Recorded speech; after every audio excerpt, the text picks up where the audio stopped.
message right away. That is in part why. Loki, go get your toy. Go get your toy. Uh, so, what did everybody think about the juror that was working for the first 3 days of the Melody Farris trial? Um, I think that that is absolutely ridiculous. I know if that was my trial, I would not have been okay with that person staying on the jury. Um, and so it's really interesting to see um, that they kept the juror on, especially since they were working with the volunteer fire department and had worked with people who had slightly more than common knowledge about the case, as they had worked with people who were first responders in this case. Um, Even the jurors stated yesterday that this had colored his perception of the trial, that he had already formed an opinion.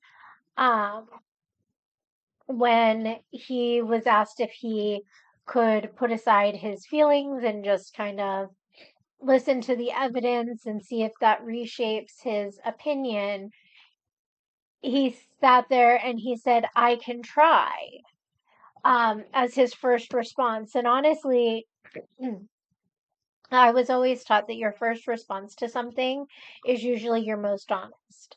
Uh, and so I feel like he, to some extent, had already developed an opinion, and, you know, I feel that that very much could have clouded his judgment um, on that. Ooh, I almost forgot to put up my welcome message. I am so sorry. My goodness, you would think that this is my first ever live. Um,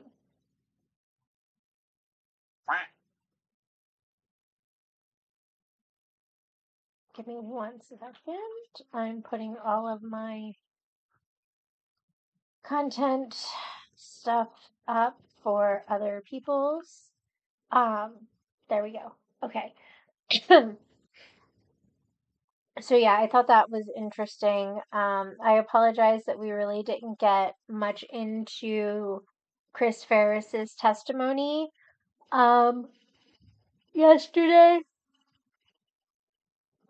Um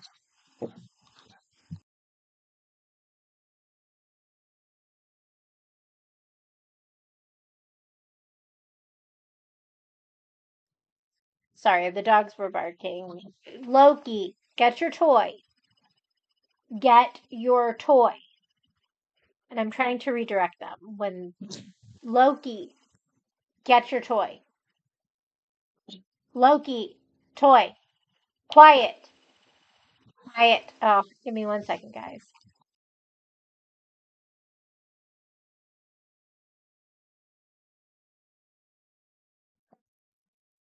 Sorry. Loki's being such a butthead with people outside right now that he can't see.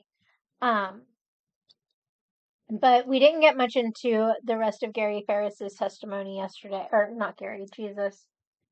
You can tell it's been a day. Um, with Chris Ferris's testimony yesterday. And I did want to address the fact again that the prosecution asked him before the defense started their cross examination, did you kill your mother, or were you involved in the death? Or not your mother, goodness. Did you kill your father, or did you have any part basically in the concealment of the death of your father, or however they asked it? And Chris's answer was no, of course not. Now, again, I fully and wholeheartedly believe that to some extent that is right. I don't believe that Chris Farris was actually part of the murder. Um, but I do kind of feel like Scott, Chris, and Emily had the most to gain from this. Um, Mostly Scott and Chris. So I could absolutely 100% see Chris helping his brother, you know, with the concealment of this. And I will probably take this to my grave. This will probably be one of those hills that I die on. Unless I'm proven otherwise. Let's put it that way. Because I do submit to logic and evidence. Um, but I still very much feel like the police may have gotten it wrong, or at least ballistics may have gotten it wrong, and um, that potentially um, the murder weapon that they should be looking for is um, the 357 Magnum and not the 38 Special. Um, so I'm kind of interested to see how you guys feel about that. Do you believe that it could be the 357, especially considering eventually in the trial we will come to the ballistics expert that explains that a 357 Magnum can shoot a 38 Special bullet um,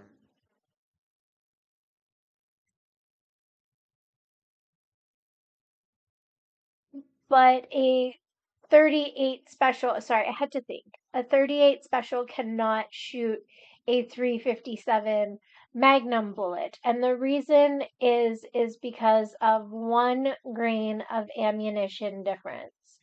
Um, so it's really one of those situations where I feel like Scott potentially did this, especially considering at some point, one of the investigators stated that the majority of the ammunition that was found at the Farris residence was for a 38 Special.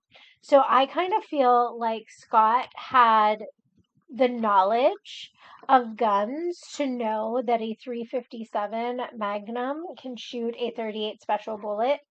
And I feel like that also goes to why police may not have found the murder weapon.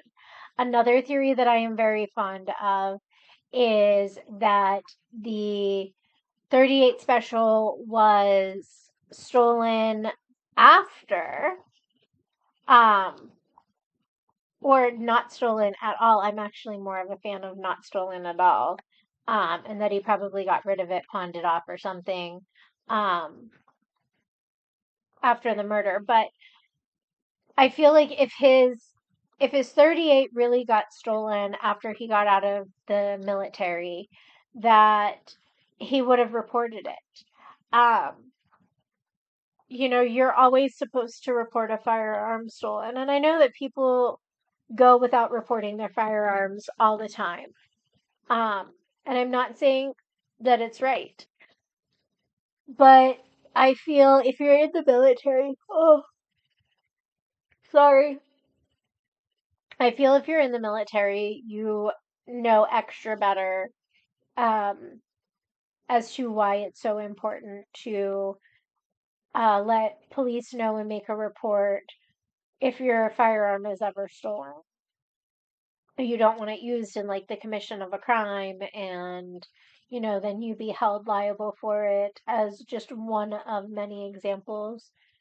Um, so yes, I am a firm believer that Scott had something to do with this. Now, if Melody knew about it or not, that's the part that I am kind of stuck on. Um, I really feel that if she did know, she didn't, that she helped Scott. Um, because I really still don't feel like Melody could have committed this crime all on her own. But that's just me. And that is me being somebody who is technically 3 inches smaller than Melody. Um, so yes. Um, without further ado, we will get into day 4 of the Melody Walker Farris trial. Oh, and of course, it does me dirty. It did me dirty. When I first joined Honeybook, I was roughly making $1,500 a month. Fast forward. Everybody was always just happy, and my mama would cook. My daddy would... What would she cook? Oh, breakfast. We'd have a big breakfast and all the good, stuff. And hospital, I would say somewhere around May of 2018. And I just, because it's my dad, it was easier for me to communicate what I needed to say in an email because I couldn't really get through it in person. And what is it that you communicated it to him? I told him why I don't come up there as much. Did he ever respond to you? Yeah, yes. Did that response give you a glean into his state of mind at the time? Yes. How so? He told me that he was very depressed, and he said that each day with my mother was pretty much the worst day of his life versus the day before. Like every day was the worst day of his life. Chris, did you have anything to do with the murder of your father? No. Did you have anything to do with the concealment of your father and the grandfather of your children? No. That's all I have for you. Thank you.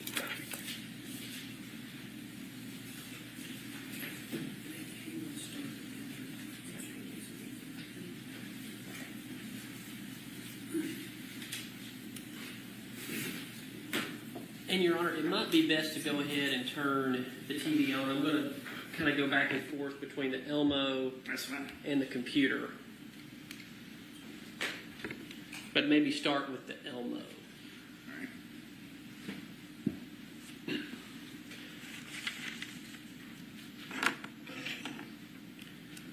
Good morning, Chris. My name is John Luke Weaver, and I, along with Michael Ray, represent your mother.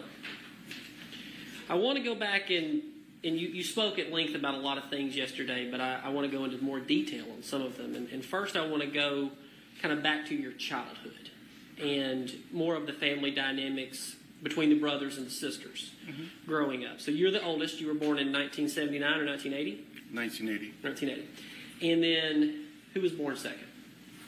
My brother Scott. Okay, what year was he born? 1983. All right. And then what about Emily? Emily was born, I believe, in, would have been, I think 1989, I believe so. Okay, what about Amanda?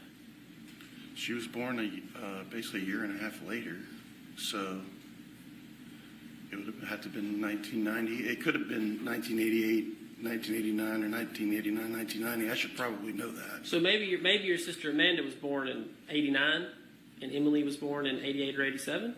Possibly. Okay. All right. So you grew up in Hoover for the most part? Correct. And let's talk a little bit about the personalities of the kids growing up. So how would you say your personality was?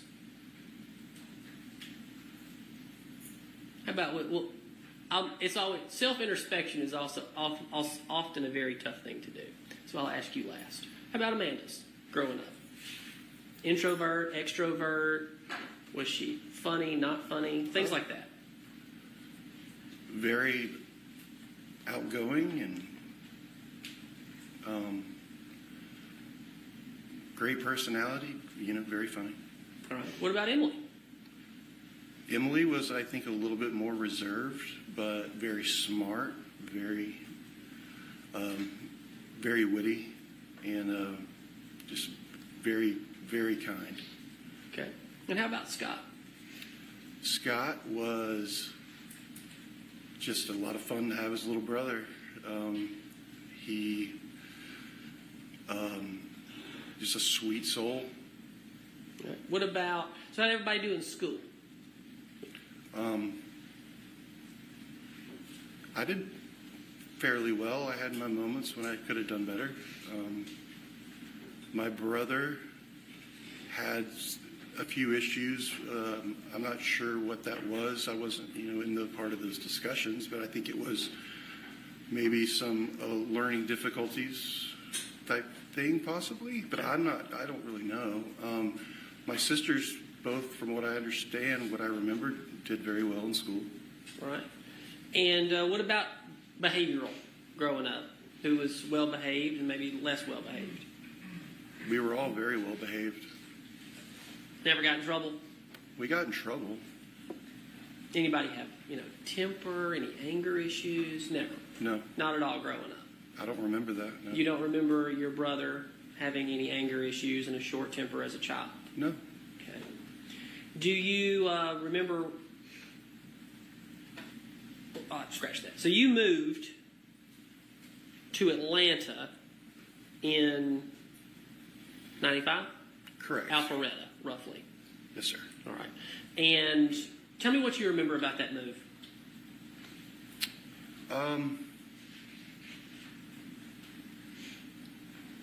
I remember it being a little hard on myself. It was in high school.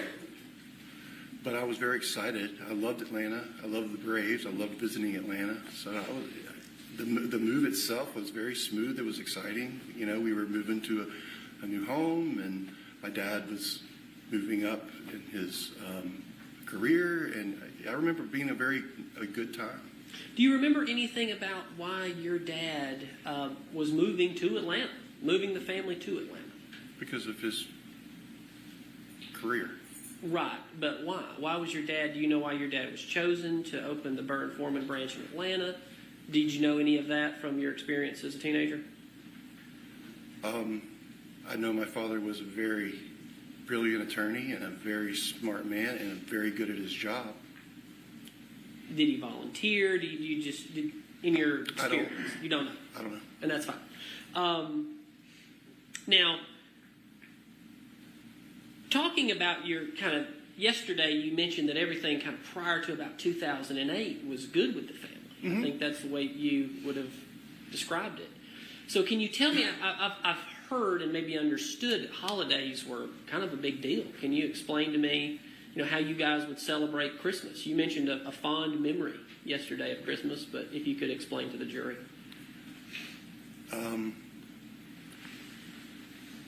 Everybody was always just happy, and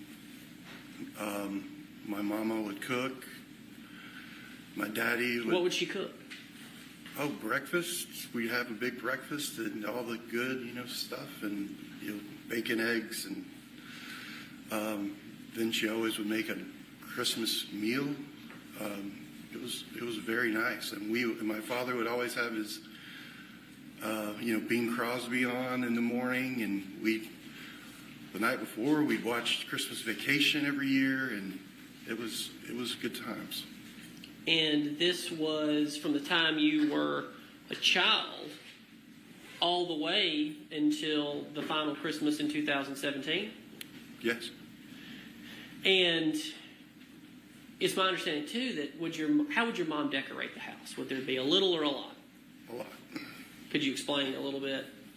We would not have just one Christmas tree. We would have a few of them. It was always decorated very tasteful. It brought a lot of joy to me personally. Okay. And let's talk too about activities growing up. Did you guys play any sports? Were y'all involved in school activities, things like that? Yes. Like what? Growing up, I played baseball. My dad actually would assistant coach. He would make time for that, even though he was very busy. My brother played sports. He played baseball. My brother played a little bit of football in high school until he broke his leg. I know my sisters, Amanda did color guard, I believe. And then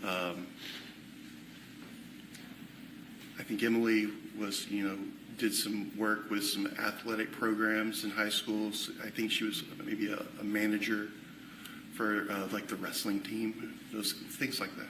So would the whole family kind of participate, go to the games, your mom included? For my games, yes. Your mom would go to your games? Yes. Scott's games? Yes.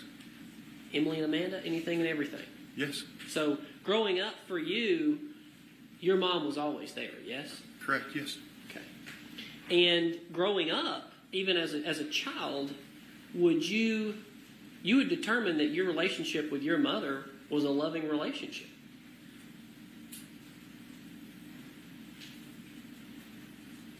Take your time. I would say that's true. And you would also describe your relationship between your mother and your brother Scott as a loving relationship. I would describe it as a loving relationship. And with Emily as well. Yes. Yes. And Amanda. Yes. And your father. Yes.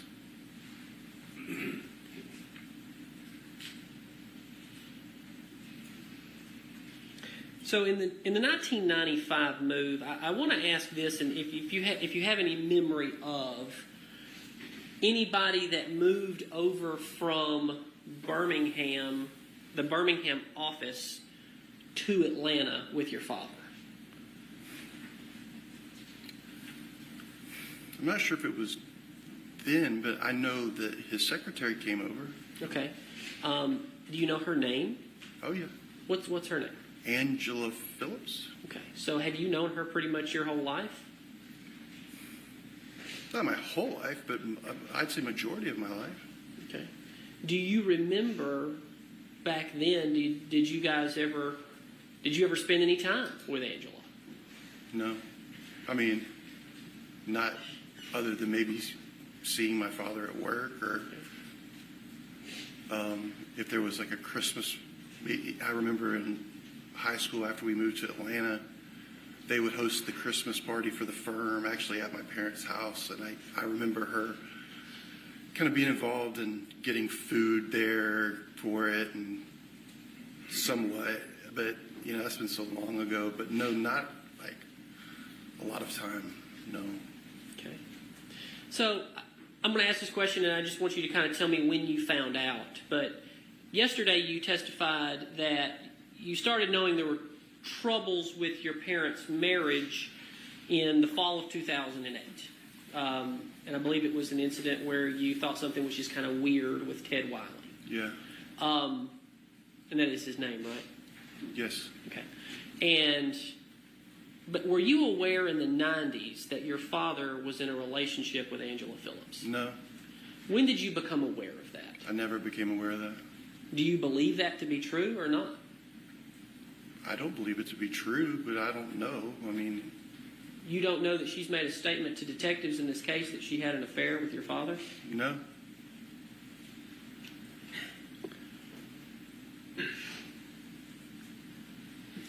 So let's move into kind of the mid-2000s.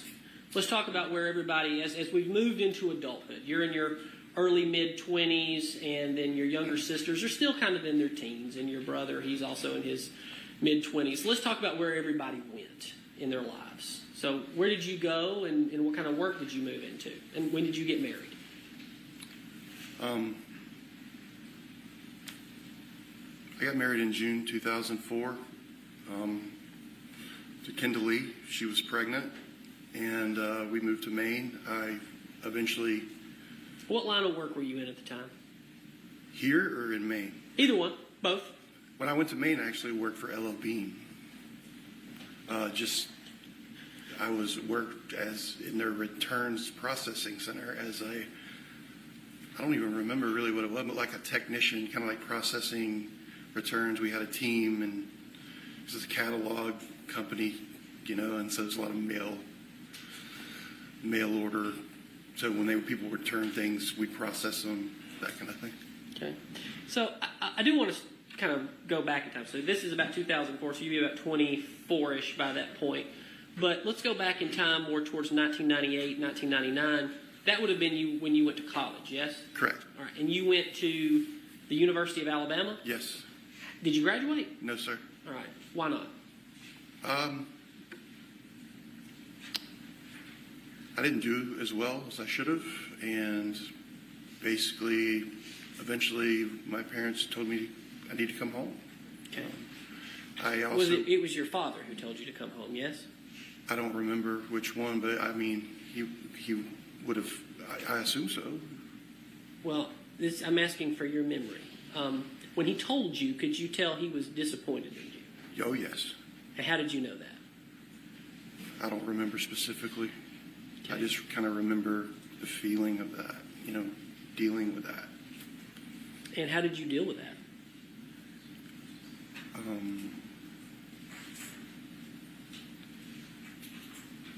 I don't know. I know that I wanted to strive to improve myself. That's kind of how I remember dealing with it. When I became a father, and I wanted to, be a good dad like he was, and I thought that would make him proud. Okay. Now, you have an issue with alcohol, yes? Yes. Okay, and you've been to rehab, yes, in Nashville? Well, I went to rehab first in North Georgia and then continued my treatment in Nashville. Okay. Were you already struggling with addiction back then? No. Okay. So you move up to Maine and work for LL Bean. How long were you up there? Right at 3 years. So from 04 to 07. Mm-hmm. And why did you come back in 07? My wife and I had made the decision to move back to Atlanta. And this is Kendall Lee, not Jenna, correct? Right, Kendall Lee. In the process of that move, we had to sell the house in Maine. Kendall Lee had come down here to go ahead and get the girl they wanted to enroll them in school. And that was kind of I'd have to say from memory, maybe 6-week period of time when I was in Maine. She was down here, maybe a little less than that. It's hard to remember. During that time, my grandmother actually suffered, I believe, a heart attack and had to have open heart surgery. This was about 2007. Correct. And let me stop you right there real quick, because you brought that up, your grandmother. She had a number of years, and she subsequently passed, correct? Correct. And this is your mother's mother. Mm-hmm. What was her name? Kay Walker. Kay Walker, okay. So Miss Walker, she had a heart attack, had heart surgery in about 2007, 2008. You mentioned earlier yesterday that your mother would go and stay gone kind of in the late 2000s for months at a time.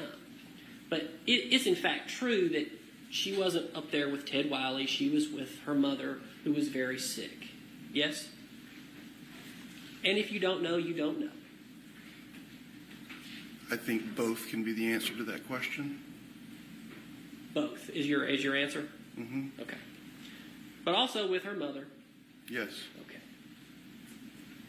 All right. So going back to, you moved down here 2008 with your wife. Go ahead. During that period of time, I think our relationship kind of fell apart. And when Kendall Lee was in Atlanta and I was still in Maine, she told me she wanted a divorce. I got in my car. I drove to Atlanta.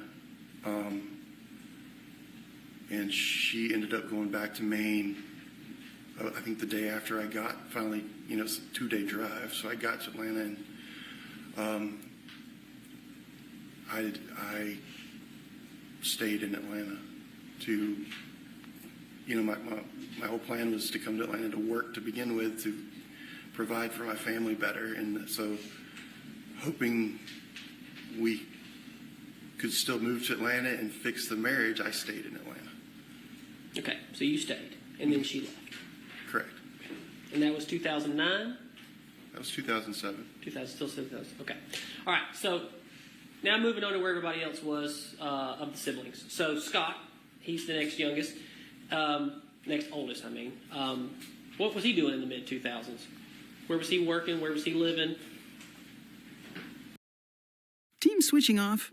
Welcome to Miro, the innovation workspace, where everybody works together on an AI-powered canvas, so teams stay on the same page from idea to outcome. Innovation belongs on the canvas. Innovation belongs on Miro. Scott was living with my parents. For work, I don't remember what he was doing.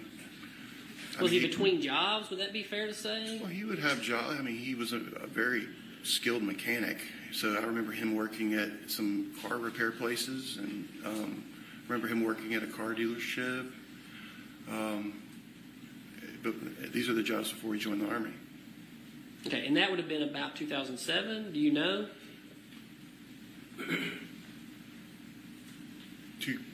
I think that was maybe, from what I remember, maybe closer to 2008.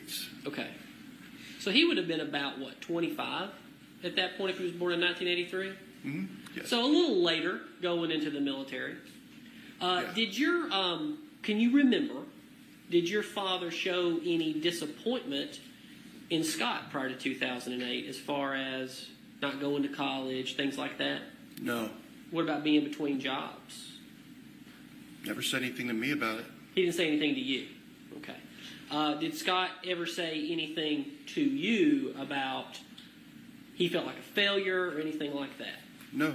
Did you ever hear him say to you that he felt like going into the military was his second chance? He finally put it together in his life at that point.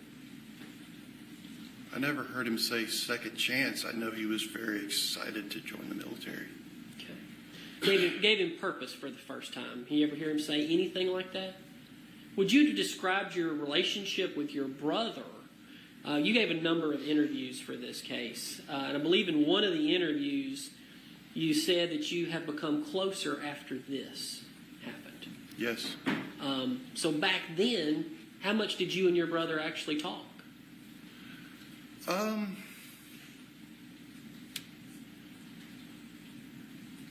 Not a whole lot about personal things. You know, we weren't, I would say, best friends or anything. I loved my brother very much. And,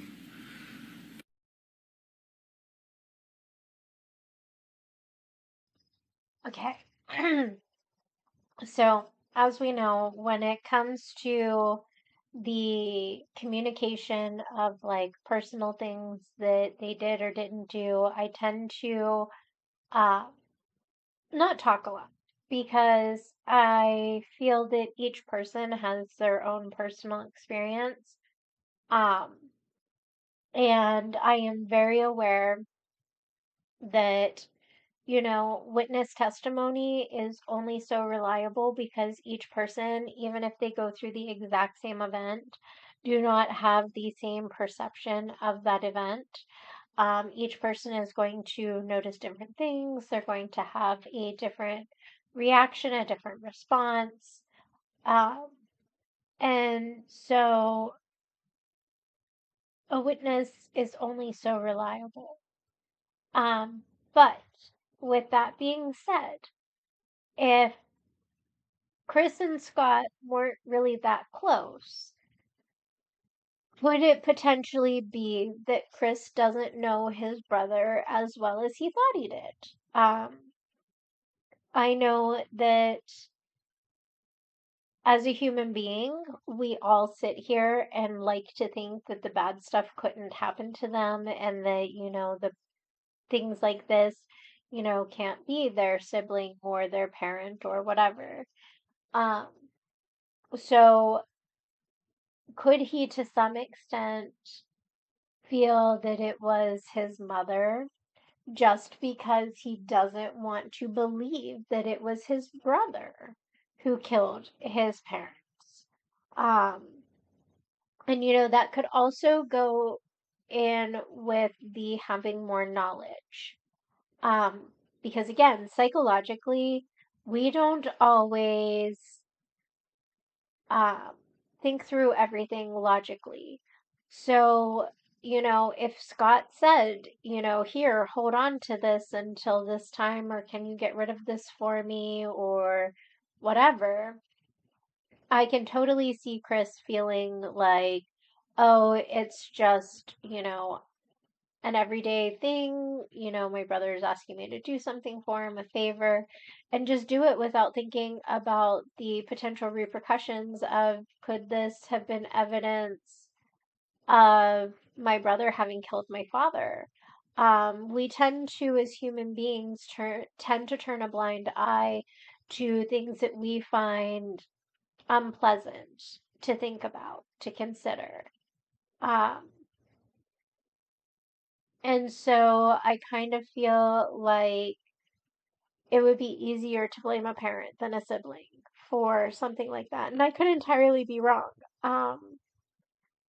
I just know personally from like my dynamic of my parents, I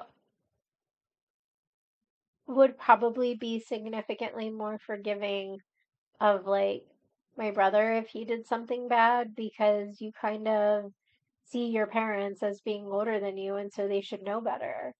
Um, And that's just kind of my perspective. But I want to know what you guys think.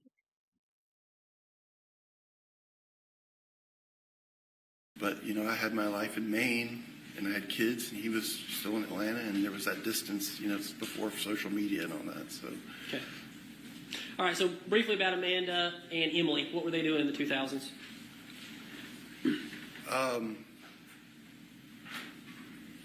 College, Emily was at Alabama. And she graduated. She did, yeah. And there was actually a condo that was bought by your mother and your father for her in Tuscaloosa.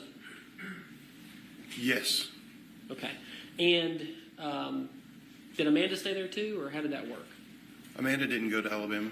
Okay, where'd she go? I think she went to Georgia Southern. Yeah, she went to Georgia Southern first and then was there, I think, for half a year or a year before she came back home. Okay. And that condo in Tuscaloosa, the family held on to that all the way until 2019, 2020, 2020?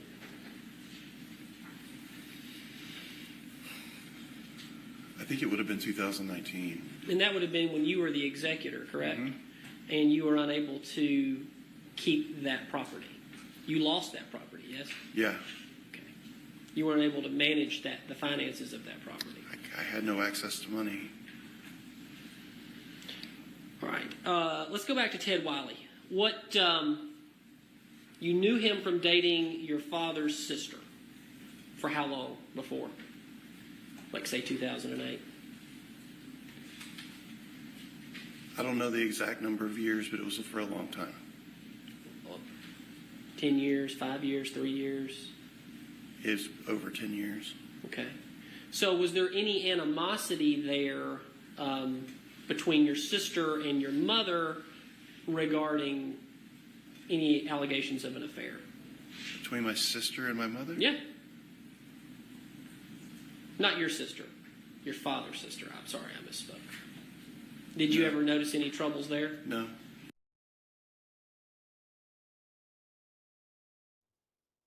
All right, so this is another one of those situations where I just want to bring a little common sense to this. If your aunt is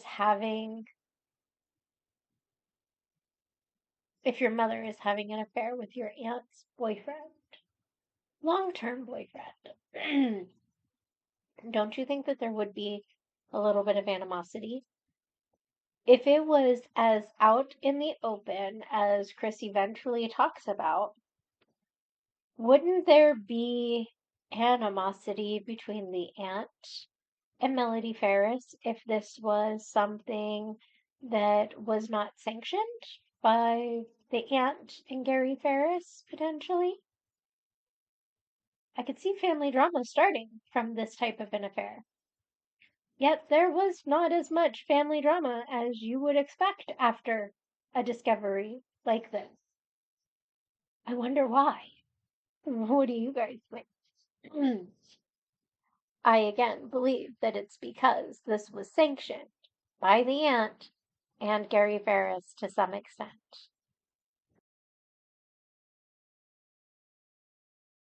Okay. So it was a clean break between Ted Wiley and your aunt? I don't know. Don't know. Okay. So what, if anything, did you ever know about this relationship with Ted Wiley and your mother? What you actually knew? I knew what I saw, what I described in my testimony yesterday. Other than that? My father communicated things to me, and my brother communicated things to me. Scott? Yes. What did Scott tell you? Well, during that time, Scott was up there because Scott was helping, fix my grandmother's house and helping take care of my grandmother. So he was spending a lot of time there too. And he would just say, it's just kind of weird. Ted just seems very flirtatious with Mama and things like that. Okay. So I want to talk about, it sounds like between 2008, 2010, your parents were going through some marital troubles at that time. I would say so. Fair to say. And you would agree with me. You've been married twice, correct? Yes, sir. You would agree to me that a husband and a wife have equal ownership of everything in a marriage. You got to say yes. You can't just shake your head. I agree with that statement. Okay. So yesterday you mentioned something to the effect of your mother took out a $50,000 HELOC on the home in Alpharetta. Do you remember that? Yes, sir. Okay. That was something that brought your father some frustration, yes? Yes. Okay, but they're talking about getting a divorce, yes? I don't remember the timing of if the divorce stuff. I believe the divorce stuff happened after that. But you don't know? I don't know. Okay. And so it's reasonable that somebody who has equal ownership in a home could go take out a HELOC in the home for things like hiring an attorney, finding her own house, things of that nature. Those are normal things, yes? I guess so. Okay.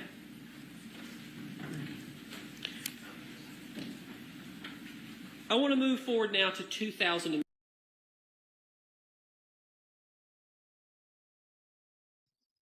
I swear I'm gonna stop pausing here in a minute. But this HELOC was a huge point of contention. Yes! It is so good to see you. So, yes, if I remember correctly, Chris, his mom, both girls, Addison and Cameron, were all on the porch. What was your original theory? I forget. um,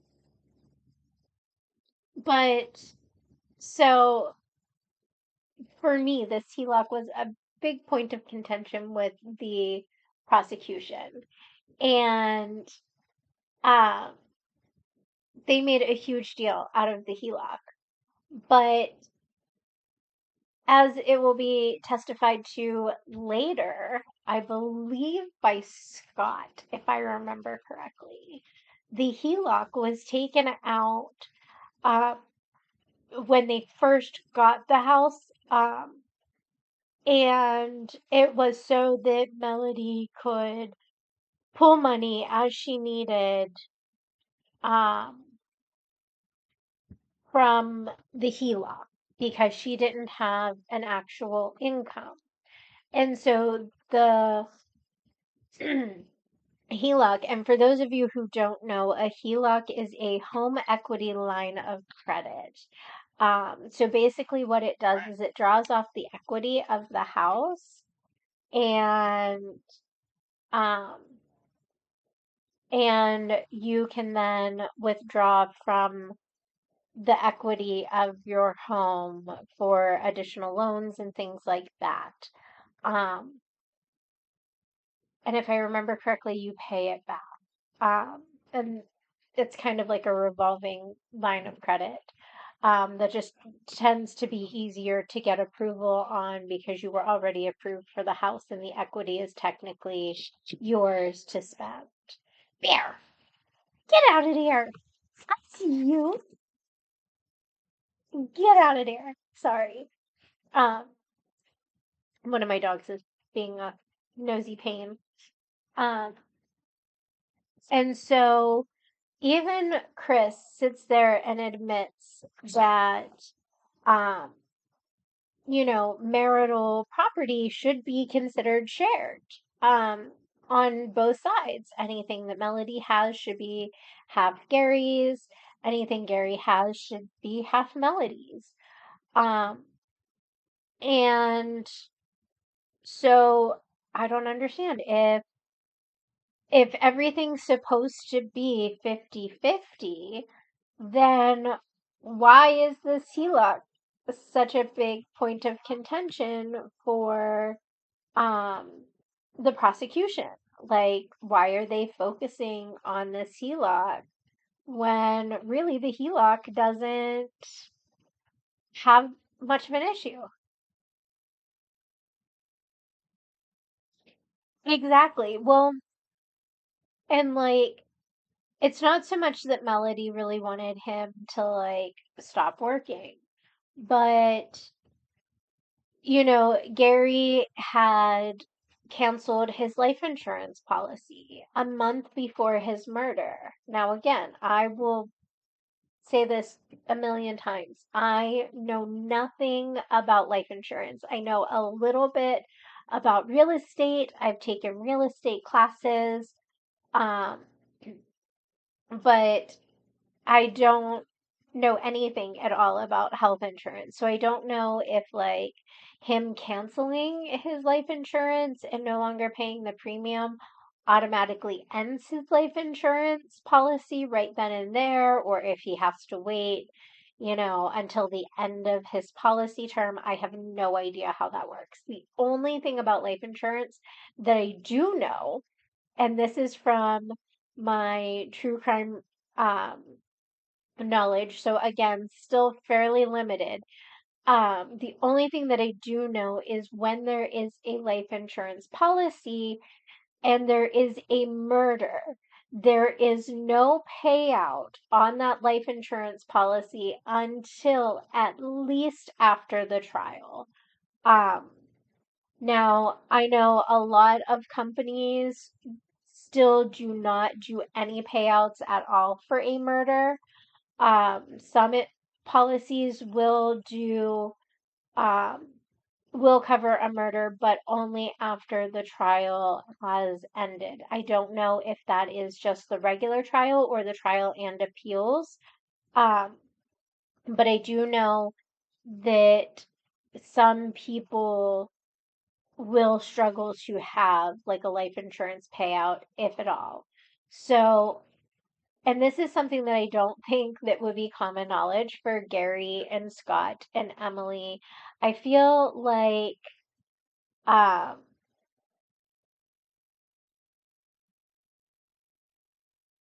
so yes, I agree with that, Chris. Um,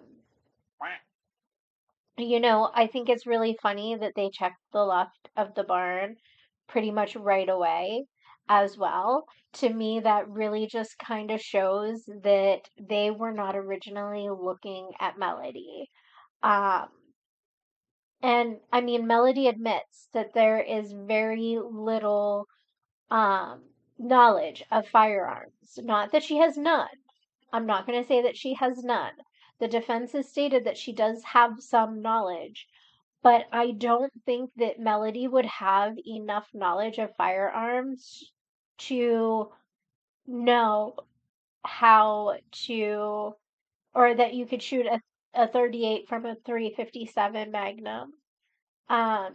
I also feel like, again, to some extent, that Melody is too small. I know there's only a 3-inch difference between myself and Melody, but she is extremely petite. So am I. Um, and I know personally I would not be able to commit a murder of my ex because he's the tallest person that I know. Um, he stands at 6'6". There was an 18-inch difference between my ex and myself. And so there's probably pretty close to that difference between Melody and Gary because it was said that Gary was like 6'2" or 6'3", somewhere in there. He was well over 6 foot as well. And my ex is not a very big man. He stands at roughly like 6'6", and last I checked, somewhere around like 175 pounds. Now, keep in mind this was 6 years ago, but he really hasn't gained any weight in those 6 years. Um, and you know, I still wouldn't be able to commit murder, move his body from inside of the house to outside, like 100 feet away from the house, to a burn pile without making a mess.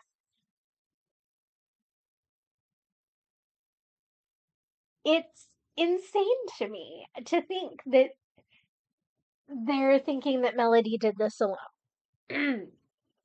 um, and honestly, I can't really see Rusty Barton being too much of a help. He doesn't seem like the type that goes and works out in preparation for helping to commit murder. Scott Farris, though, his build, the fact that he's taller than his dad, things like that, um, and the fact that he has intimate knowledge of the farm, of the house, um,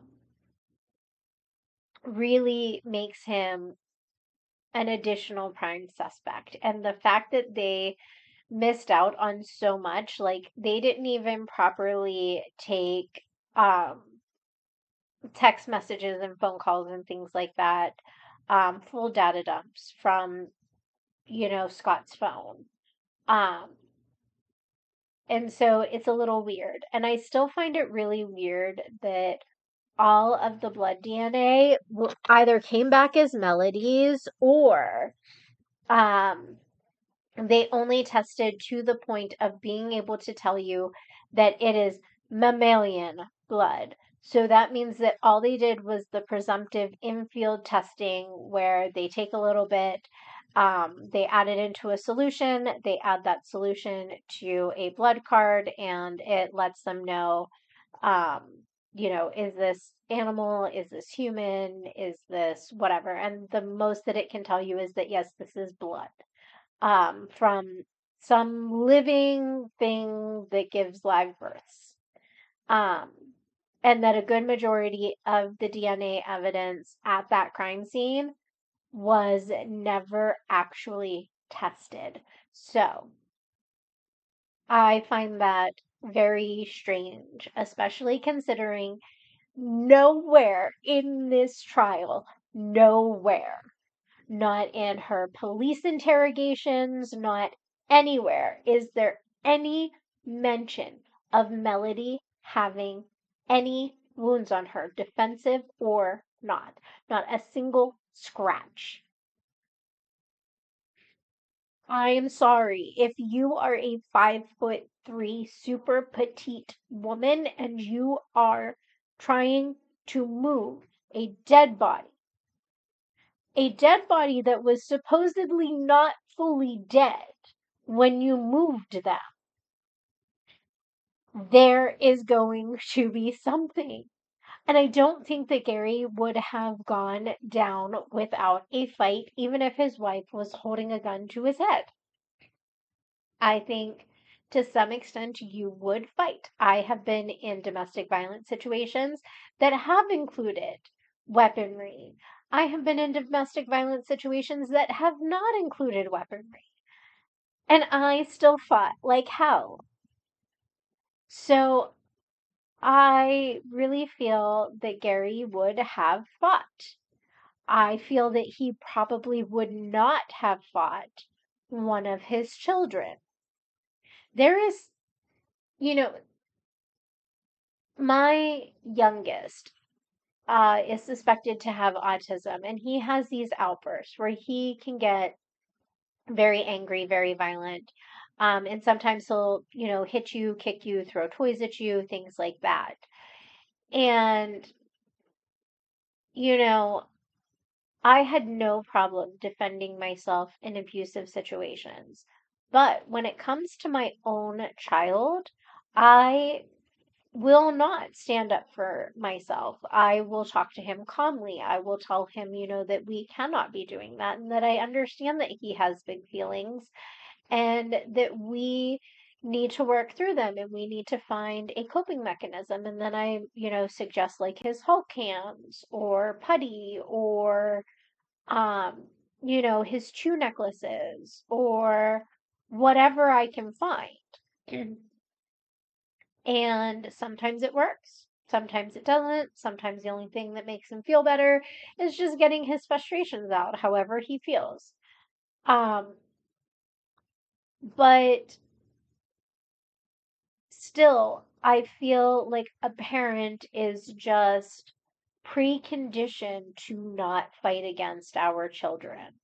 Um, and so that also to me helps solidify the fact that this was very potentially not Melody and one of the children.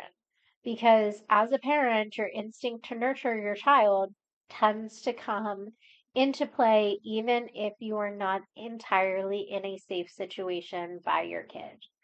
Um, I'd love to hear you guys' opinions. And thank you, Chris. I can't tell you how much I truly appreciate you being on almost every single live that I have. You're always commenting. I truly appreciate it. I will be messaging you afterwards to see how your appointment went. And I hope that you're feeling okay.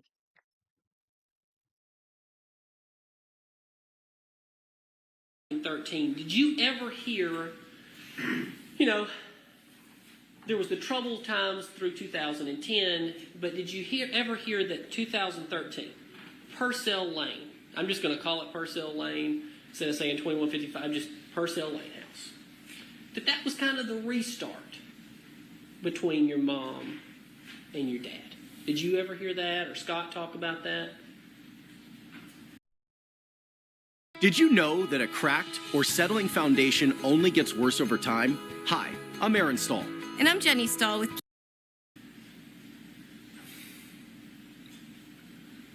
That doesn't come to mind. I thought they had kind of restarted before that. Okay, well, explain to the jury, please. Well, when he called me and said, your mother's going to come home, I remember things being really good for a while. So that would be... And it wasn't just like, okay, we're going to buy the farm and like this is the big restart. I never heard anything of that sort. Okay, but you think it was better before the farm? Mm-hmm. All right. And how do you mean? Could you explain that to the jury?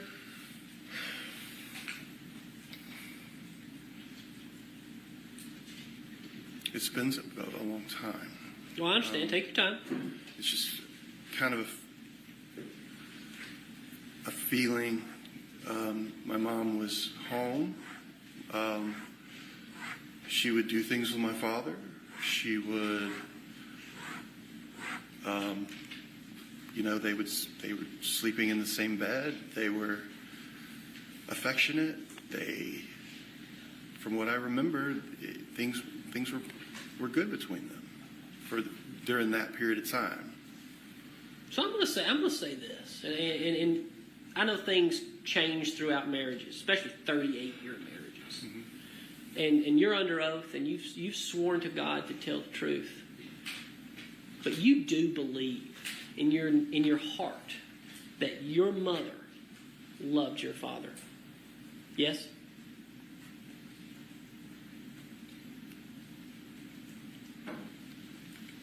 At a point in her life, yes.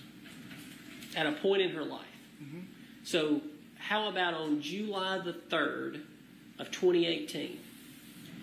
Do you believe that your mother loved your father? No.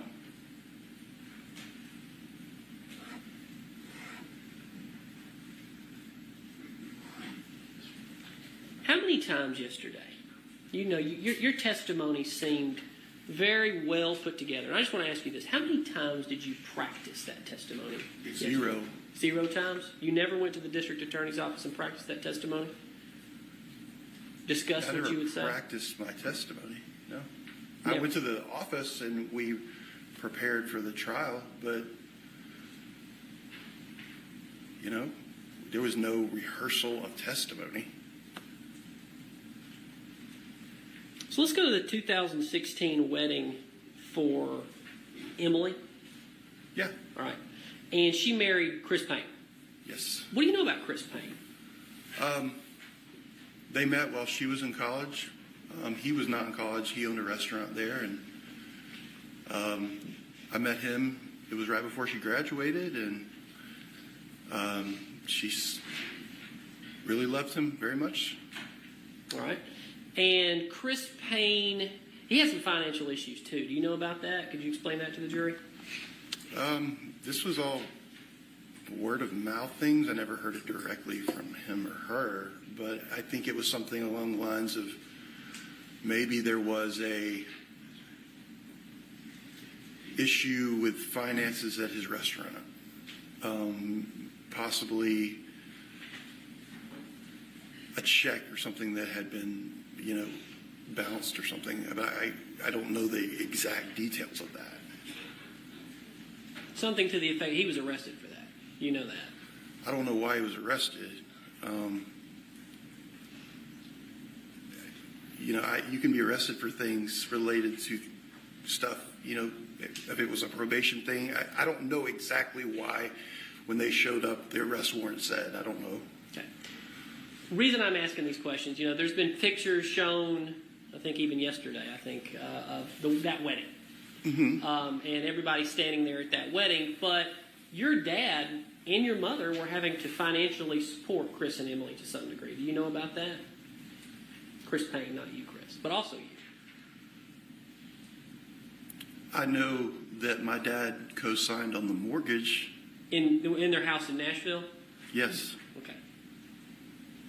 So you know about that. I know about the co-signing of the house. Anything else? No. Right. You know, yesterday you testified that your dad would give money to all of the kids, except for maybe Amanda. Did Amanda receive any money from your father as an adult? Yeah. How? I think insurance, cell phone, car, stuff like that. All right. What was Amanda's work? Let's see.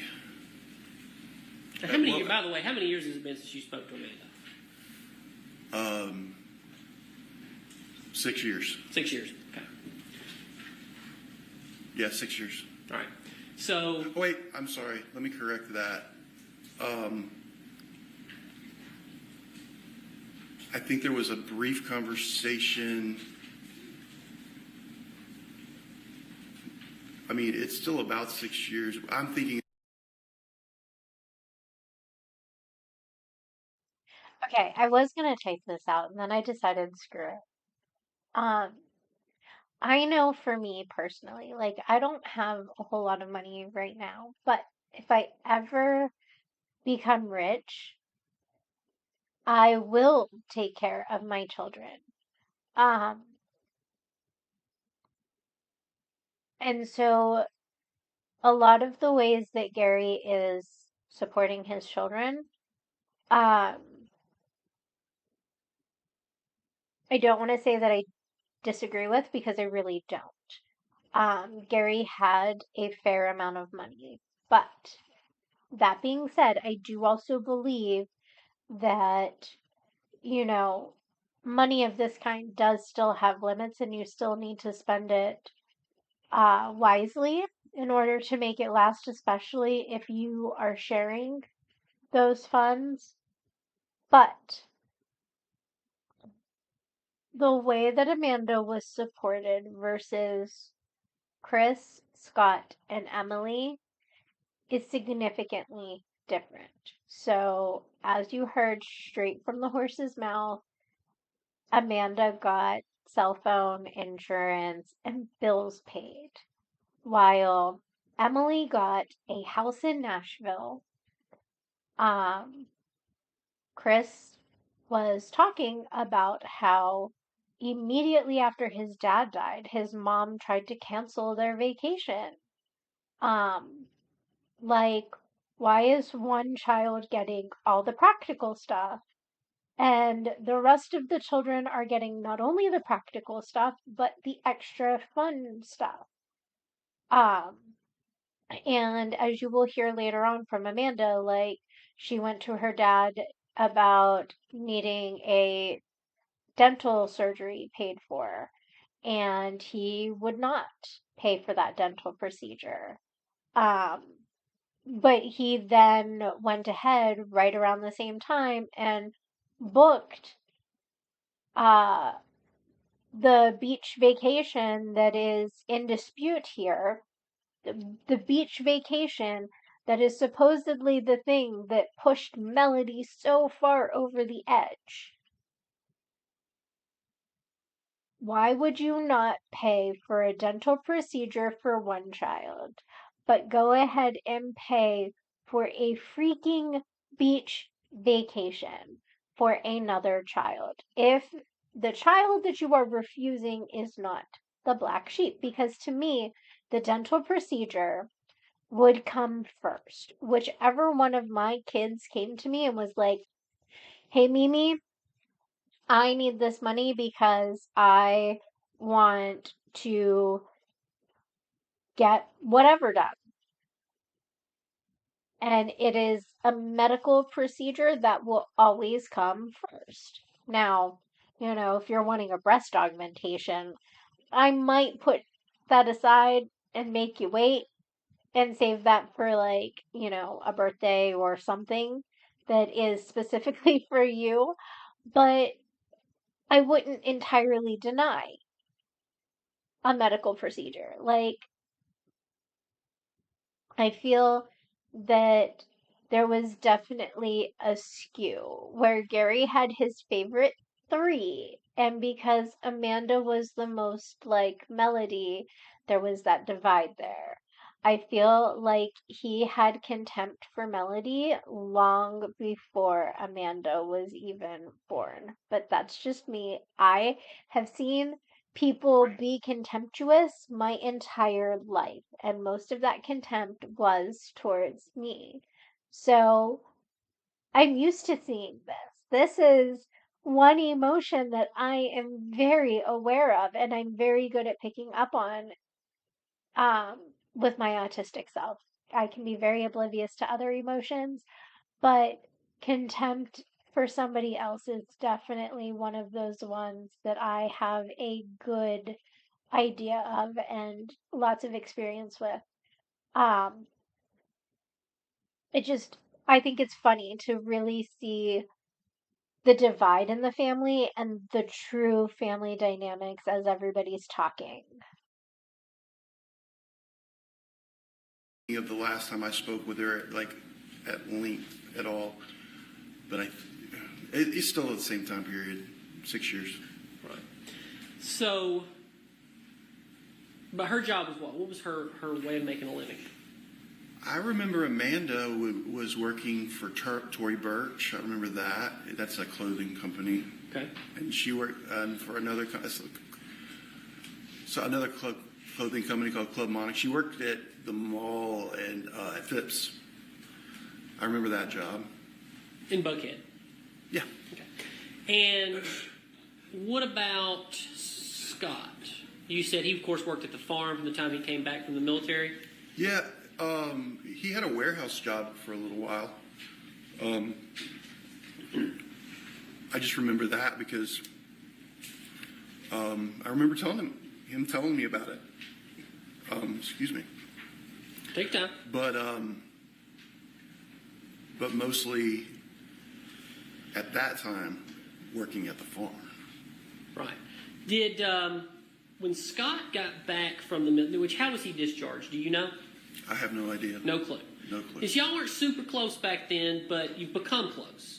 And you mentioned yesterday that you have undergone some treatment for PTSD.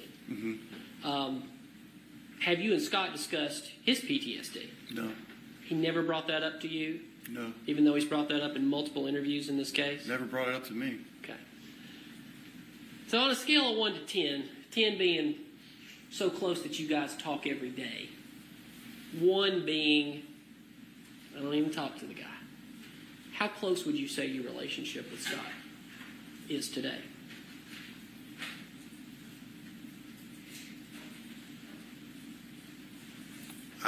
So 10 being like we're talk every day. Talk every day. I'd say about a 7 point. I'd say 7. 7, not a 7.5, 7. 7. Yeah. Okay, all right. And how about 2015? 2015. Oh, I'd say about 2015. That was. I'd say about a 5. About a 5. 4. So, You know, it's hard for me to really. I'd have to think about that for a long time to really give a. You know. What I think would. You know, give the answer that would say how close we were. But I would say about a 5. about a 5. So closer now. Oh, yeah. Okay. All right. So back in 2000, just real quickly at the wedding, you said you, after the wedding of Emily, y'all went to brunch or breakfast the next morning. Mm-hmm. And that's when your dad allegedly said that that's the last time she's going to embarrass me. I believe those are the words you used. Yes, sir. And who was at that breakfast? Jenna. Who else? Scott. Scott. But your mom was there too. No. Everybody was at this breakfast together. No. And it was a breakfast, not a brunch. No. Everybody but Emily. No. It was me, Scott, Jenna, and my father. It was at the hotel, was it not? What hotel did you stay at? I stayed at the Cool Springs. It's a loft hotel. My father stayed at the Embassy Suites. Right. My That's mo- where everybody stayed. No, my mother did not stay there. My mother did not stay with my father. You have no proof of that. I mean, do I have like a video evidence that shows? Like you just have no proof. You're just saying this to the jury. I have proof of what I know, but what do you mean by proof? Any evidence to the contrary. Like, Any evidence. You got no evidence. Pictures, photos, anything. no, I don't Okay. know how I would have that. All right. So let's go back to, you've been to rehab. You've had a number of issues. When would you say your substance abuse was at its highest? When the day I went to treatment, When was that? April, I think 10th of 2021. 2021. So how about back in the mid-teens, around 2015, 16, 17, 18? You drinking then? Yeah, Pretty regularly? yeah. All right. And the reason I bring that up, and I'm not sitting here just trying to, everybody's got problems in their life, and I understand that. But you made a point yesterday to talk about the fact, I believe, and the date is right around the 4th of July, 2017, that you got into an altercation with your mother, where your mother would not let your girls leave with you. And she swiped at you. You remember that distinctly. But you also remember you were going to a Braves game, were you not? And you'd been drinking that day. No. And you were drunk. No, sir. And your mother was not going to let you leave that house with your kids drunk. That's not true. You got any proof of that? Anything? Why is everyone spiraling over YouTube banning ad blockers? Like, chill guys, just use Pi. It's a free Chrome extension that's actually made by one of the founders of Honey. Prior to that, how about this? Had your mother ever took a swipe at you in your life? Swipe at me, what does that mean? Hit. Tried to hit you. You said yesterday she tried to hit you. Has my mother ever hit me in my life? Not when you're a kid and you got spanked. I'm talking about as an adult. Has she ever hit me as an adult? No. Okay, so that distinctly... So, part of his testimony yesterday was how abusive his mother was. And yet, here he sits on the stand stating that his mother has never hit him as an adult.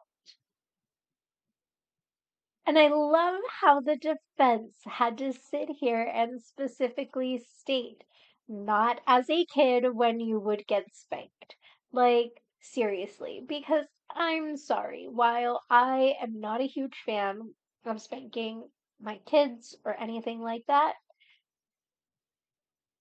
like, I can totally see how some parents could get overwhelmed and frustrated while their kids are in trouble and them repeating themselves over and over and over and over and over again as to why you shouldn't do something like that as a child, and then getting frustrated and just being like, okay, that's it, and smack them on the ass and be like, no, just for the like shock factor of it. Because I mean, think about it.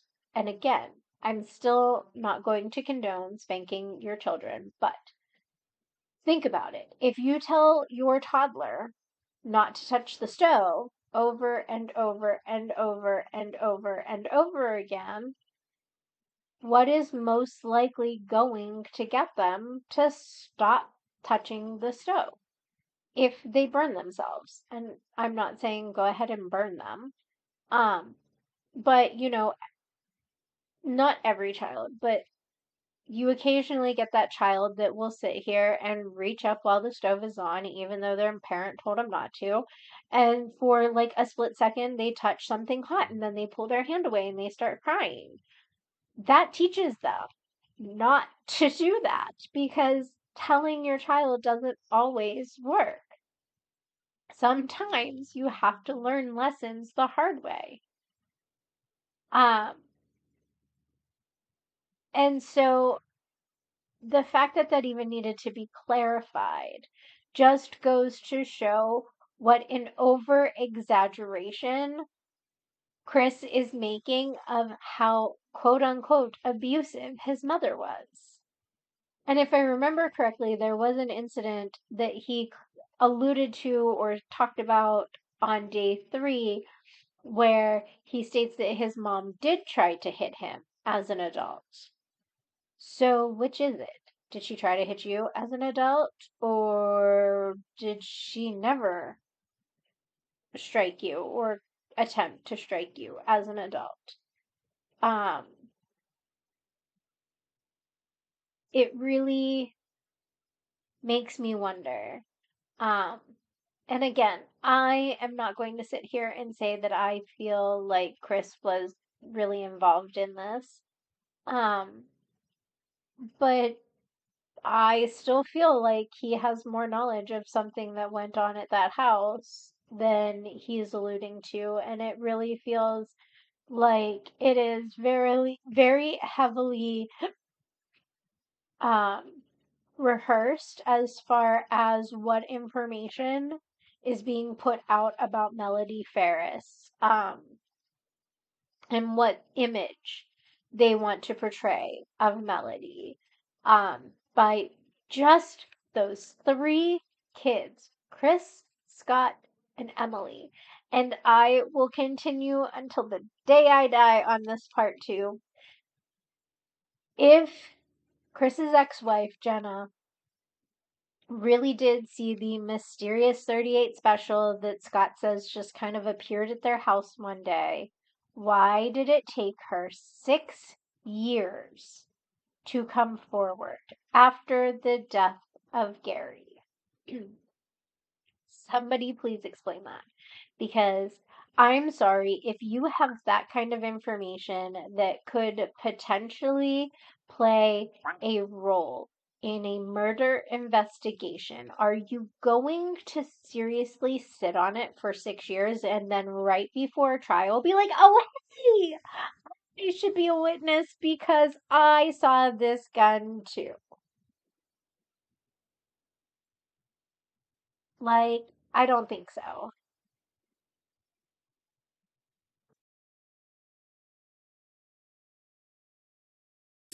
Set out in your mind from that day.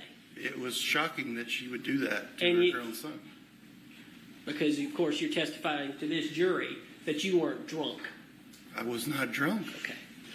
And you ultimately told her, I believe the words you used was something to the effect of, I can't wait till you're in a pine box. Or tell me how you said that. I think I said, the next time I see you, you'll be in a pine box because I'm not going to talk to you again for the rest of your life. All right. And Ella and Addison were sitting right there. You said that right in front of them to their grandma, who they loved more than anything. I think the girls were inside the house. All right. But the girls continued to go up there, even in that time y'all weren't talking, yes? Whenever? No? Mm-mm. Not the time when we were not talking. They weren't here. They went back to Maine. Yeah. All right. But in all reality, in that time period, after you and Kendall Lee separated, every single summer, those kids would come down here and immediately you would take them and dump them off at your grandmother's house. Or at your mother's house, their grandmother's house, grandma. I wouldn't really phrase it like that. Well, then you phrase it the way you want to. My kids love going to the farm. They wanted to go there, but it wasn't an immediate thing because Grandma would take them shopping. They're teenage girls. Okay. That was a big influence in them immediately wanting to spend time with her, and she also wanted to immediately spend time with them.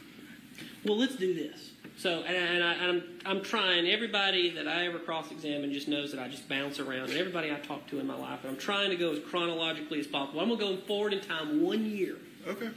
On July the 4th, 2018, did you not testify yesterday that you just wanted to get Addison up there because you had a party going on? There was a party going on back at your condo in Buckhead. Mom, meet me on 400 somewhere. Is that not what happened? Well, what happened was, as far as efficiency and time management and gas money and things like that, it made more sense. She's driving back from Lake Lanier. I'm coming up 400. Why not meet here instead of going all the way west? It didn't make any sense to me at the time. Because you wanted to get back to your party. You said your friends were there. You were having a party at the pool. Sure, yeah. Yeah. I would rather be hanging out with my friends than sitting in a car. Than hanging out with your daughter on a holiday. No, I didn't want my daughter to go. Like what I said I did. Okay. Here is my next point of contention. This is Chris's daughter. If he didn't want her to go do something with quote unquote grandma, as they call her, then why didn't you use the thing that your vocal cords produce called a voice and tell your mom no? Oh, because you really would rather spend time with your friends than be a parent that day, which is fine. I totally get that parents need a break. But don't fucking lie about needing the break. That's what gets me. Like, don't lie that for that day you would much rather spend time with your friends than with your kids. Days where I sit here and I'm like, oh, I don't want to parent today. Just because I don't feel good or I haven't gotten to focus on anybody but the 3 minions that I assist in keeping alive. Um, there are just days where parenthood is demanding and you need a break. That is okay. But don't lie that you needed that break. Like that, I'm sorry, if you're going to sit here and lie about the fact that you needed a break that day or you just wanted a break that day, what the hell else dumb shit are you going to lie about? Like, it could just be that I have very black and white thinking on honesty. Um, Like, I would rather have my spouse mad at me because I did something stupid, or have my kids mad at me because, I did something stupid and screwed up in some way, shape, or form, than have them mad at me for lying to them because then I'm losing a little bit of their trust. And to me, your family, your relationships, your everything is absolutely worthless if you don't have trust. And again, that's just me. I have very black and white thinking on that. Lying of any sort just really triggers me. Um, but I feel if you're gonna lie about something so stupidly little, what is to say that you would not lie to protect your brother or protect your sister or protect, you know, anybody other than yourself? Like, yeah, I don't know.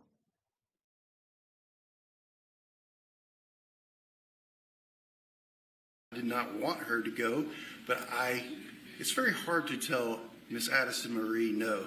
It still is. Miss Addison Marie really wanted to go see Cameron and spend the night at the farm. They had been talking about that leading up to this with each other, with my mom, with me, with whoever they could talk to. But you and your mother eventually reconciled at a bar in Nashville? That's the first time I saw her after we didn't speak for a long period of time, and I gave her a hug. I don't know if that's a reconciliation, but it was I wanted to make things better. I always wanted to make things better with my mother. I wanted a happy family. All right, so listen up. State Farm was trying to charge me $197 for car insurance. No, thank you. I got a friend who told me about. But everybody was reconciled by Christmas. Because you went up there for Christmas that year, Went 2017. To the farm? Excuse me, went to the farm for Christmas of 2017. Yeah, oh, yeah. So everything was good by 2017 Christmas. I remember it being good. Okay. Your mother had forgiven you for wanting her dead. I'd never wanted my mother dead. You said that. I did not say that. I said the next time I see her, basically, I'm not going to talk to you anymore. It's a big difference. All right. Let's talk about your father's spells. Now, you mentioned you never saw the spells. No, sir. But you knew about them from Scott, yes? I knew about him from my mother and Scott and my sisters, and I think even maybe a little bit from my dad, even though he knew how much I worried about him, and he would kind of keep things. He didn't want me to worry. He knew I had kids, and So you had, multiple interviews in this case, all the way through 2020, with Detective Hayes and Detective Kuykendall. And at one point, you were in an interview with Scott, and you're aware that these spells would happen even when your mother was out of town? Like, you knew that. You know that. It wasn't just after he would eat a plate of food from your... Oh, the plate of food thing was just talking about that last instance before he's in the hospital. Like, he never told me anything about the spells before, like if they were around her or not around her, if she was out of town, things like that. Right. But you knew that the spells would happen even when she was out of town. Even with Rusty. If she was with Rusty.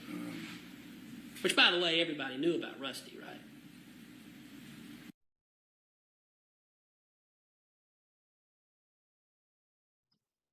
So, for everybody who is wondering why the um bar thing, or not the bar thing, the spells that Gary was having is so important, is because the prosecution is trying to claim that Melody was poisoning Gary long before she shot and killed him and tossed him on the burn pile. Now, I would say that that's entirely a possibility, but multiple people throughout this trial mention that Gary did have these spells even when Melody was not around.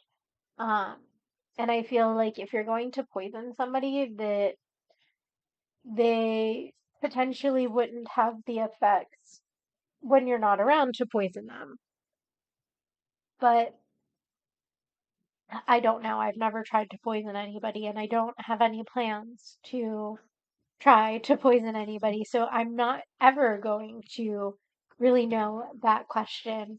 If somebody, oh, excuse me, I have the hiccups. If somebody happens to know anybody who is in like forensics and they would be, sorry, these stupid hiccups, um, and they would be willing to come up and, talk about the likelihood of, um, Gary still potentially having um, effects of poisoning and symptoms of poisoning even when Melody was out of town. I would love for that.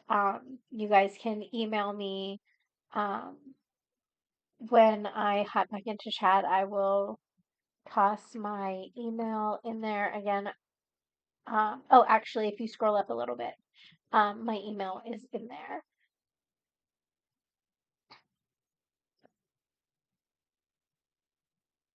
I don't remember them bringing up at all that he did go to actual like rehab, but I do know that when the defense just was talking about him having the substance abuse problem, he stated that it was um, a fairly decent amount of time prior to the murder. Um, so I just assumed that by the time of the murder, the substance abuse issue had, to some extent, been partially resolved. Um, but that was just how I took it. I very well could have taken it in a way that it was not meant to be taken. Um, the joys of autism, I take things very literally, to some extent. So, yes. Um, So he very well could have gotten treatment after the murder, but from the way that I took it, he got treatment prior to the murder, and this was just um, what I would feel was a bad choice on people's parts. Um, so yes. Um, and either way, like even if he didn't get help until after the murder, why are you meeting up with somebody that you know has a substance abuse problem? Like, it's pretty obvious when people around you have a substance use issue, be it alcohol or drugs or anything like that. Like, they they act different. Um, they their speech is usually different, their thinking patterns are usually different, their mood is usually different.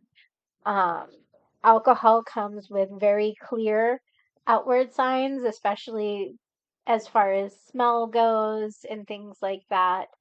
Um, and so I feel like it's kind of obvious when somebody has a substance use uh, addiction, no matter the substance. Um, but again, that could just be me, um, as it's based on my experience with the few people in my life who were addicts for as long as I could remember with them.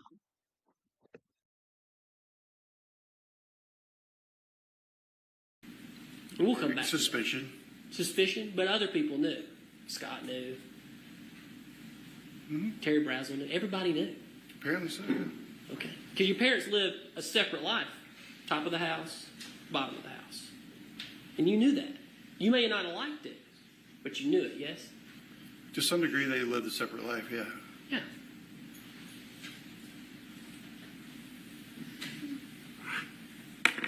Are we... You got any objections? I do want to talk about it. Do we need to take the jury out? Okay. That's fine. This is the part where I need to... Well, I just did that because that's just all gears. Right. Okay. Judge, he's about to introduce an exhibit. I don't have an issue with the content, but I wanted to bring up a little bit. We should do this outside Yes. the presence of the jury. Thank you, Judge.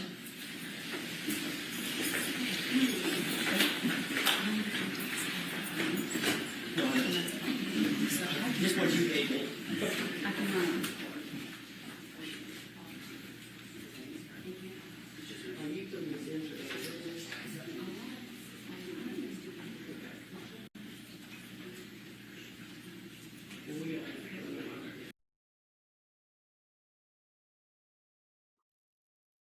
Okay, now, sorry. One more thing that I really want to address is everybody says how Melody looks so relaxed and how she's able to joke and laugh and things like that. I honestly feel like in these types of situations, having some amount of levity is good. It is showing a human side to things. Even when my beloved mother-in-law, and I do not say that lightly because I absolutely loved my mother-in-law, even though she's no longer with us, but even when she passed away, like, we were supposed to have a birthday party for my then soon to be 4-year-old. It was the day after his birthday. Um, and, even though it was a heavy moment, my husband, myself, our children drug our butts to go do something fun and focus on the baby of our children, um, because didn't want to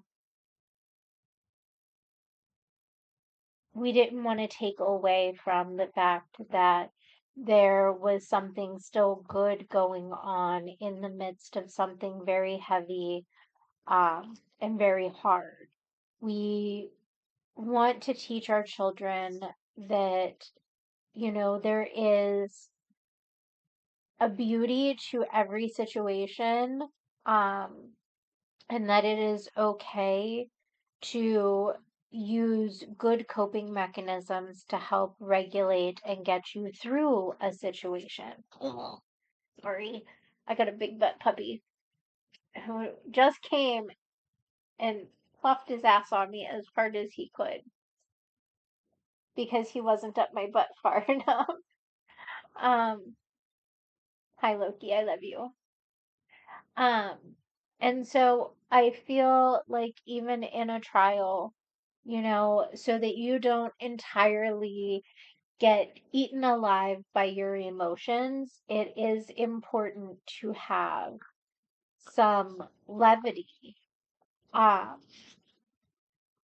and I feel like laughing at something silly that's going on between the lawyers or something like that does not signify that you are not devastated by what happened. Um, and that's just my opinion and take on it. I totally and completely can see that, in a situation like that, there can be both heavy and light moments. So I don't hold any little bit of happiness that Melody can find in this moment. I also wouldn't hold against Chris or Scott or Amanda or Emily or anybody else who takes a moment to find something good that happens out of this crappy situation.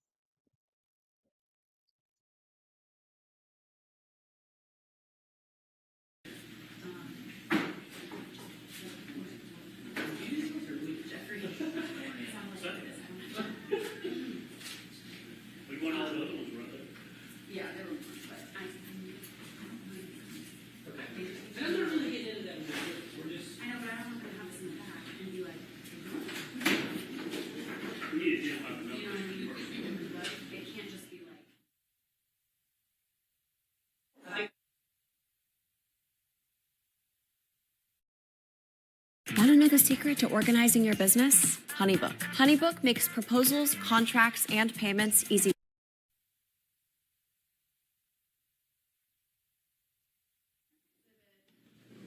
Chris one that he wants to introduce is essentially a lot. It looks like maybe May through July text messages from Gary Farris's phone. I do not have a problem with the content. The only issue is the format of this report doesn't have contact names, and so the jury will not have context for most of these conversations. It is essentially just phone numbers. We just go off a lot what we got from the state. So, and this is a version of that we got from the state. And for the simple rule, I've got some excerpts from text messages between the two of them. And just for the rule of completeness, we just took that and printed it out to put it in this exhibit. and my issue is there's like, for example, there's a text where it says, quote, gun. It's in a group chat that he's in with work people. Has nothing to do with this case, but we don't need them to make inferences and assumptions. It's just phone numbers. So I have offered to run this.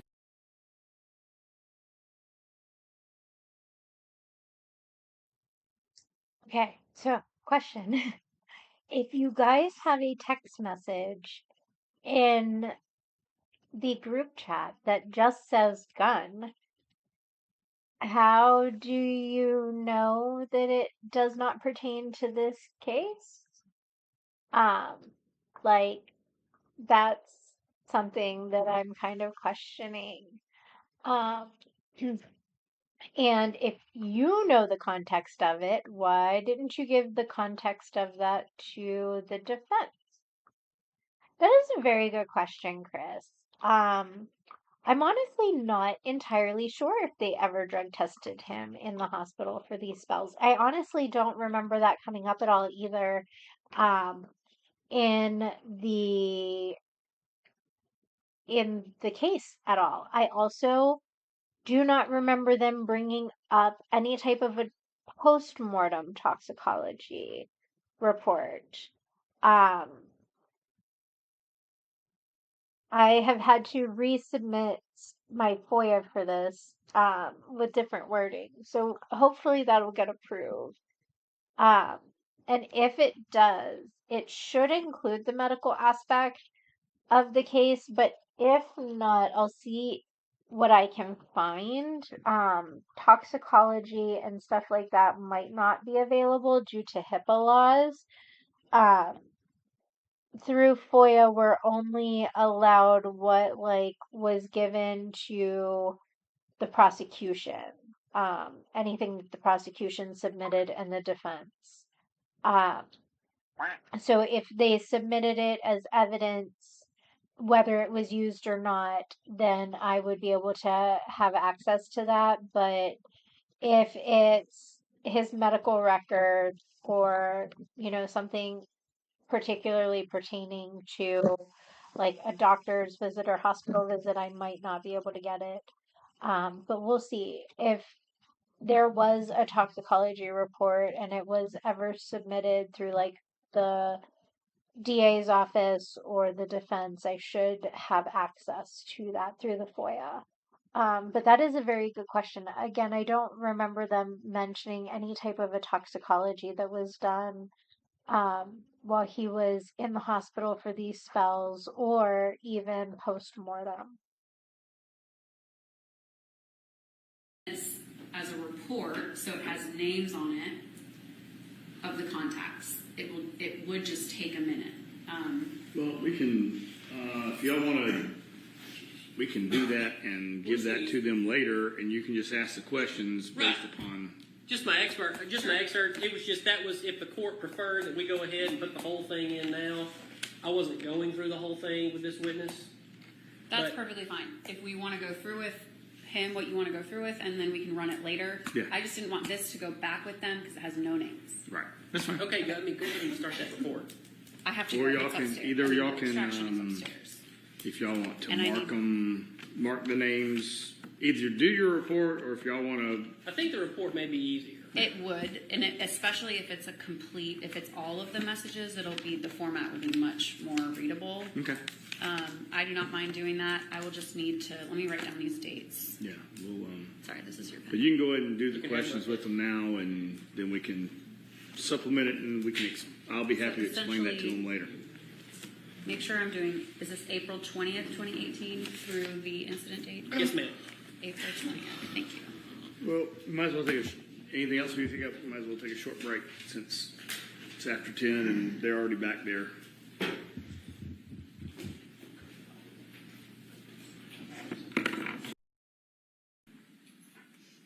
Supposed to zoom in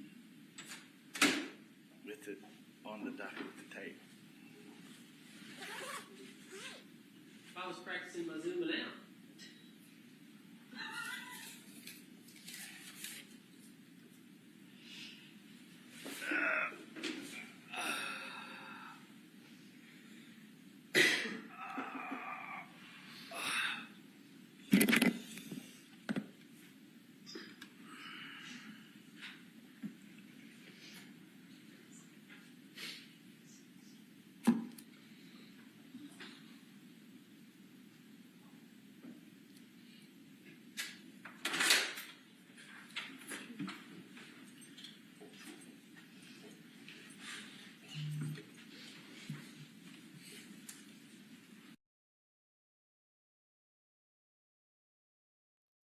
Oh, another thing that I just want to address real quick. I understand that everybody is like, really on Melody about how disrespectful she is because she's not standing for the jury. Honestly, I have a jury summons for January, and if I were ever to get picked for a juror, like for an actual trial, um, I would not be upset at anybody not standing for me. Like, yeah, I'm sacrificing my time to be there, but I'm not doing this on a volunteer basis. I'm doing it because I'm forced to. Like, I I understand showing jurors respect for having to sit through a trial and deal with the torture and the torment. Like, yes, you deserve all the praise in the world for doing that, but how about we show them their gratitude by paying them a little bit more than like $25 to $50 a day. Hell, to park by most courthouses, all you're doing is paying for their parking at that rate. I know here in Pittsburgh, where I live, to park near the courthouse is $35. $35. You have to park at least a mile away to get anything less than $35. So, like, yeah, you're literally paying for their parking, and I understand that they get lunch and whatnot. The catered lunches are not that great from what I've heard. Um, I've heard that a lot of it is like the Panera box lunch type deals where it's a sandwich and some chips or a cookie and a drink and stuff like that. Um, oh, see, so I will most likely not have to be called for jury duty ever again after this one. I have a medical note from my doctor um, about why I would be terrible for a jury, and how my autism would play a significant part along with like auditory processing disorder and things like that. And so I am well aware that while I can sit here and focus on, a true crime case like this for a couple of hours at a time, I am able to do this because I can stop and I can process what I'm hearing. I have rewatched a lot of these trials multiple times. Um, and there is a reason for that. Even when we do go over like the Verzi trial, I will be rewatching what I have gone over with you guys. Um, just to make sure that I have heard everything, that I have caught all of the important parts. Loki, will you go get a toy? Go get a toy, sir. I keep forgetting to toss on the closed captionings. I'm sorry. Um, but part of the reason why I am able to do this is because I have the capability of stopping. I can talk to kind of regroup for as long as I want or as long as I need, and nobody can tell me that I'm really spending too much time talking because it's not their channel. Um, Whereas with like an actual court scenario, I'm surrounded by a bunch of people that I don't know. I have sensory issues. I will probably oftentimes need something to kind of cancel out some of the extra noise from electronic equipment and things like that because um, the common knowledge of some of the autism symptoms being that we can hear electrical outlets and appliances around us and things like that.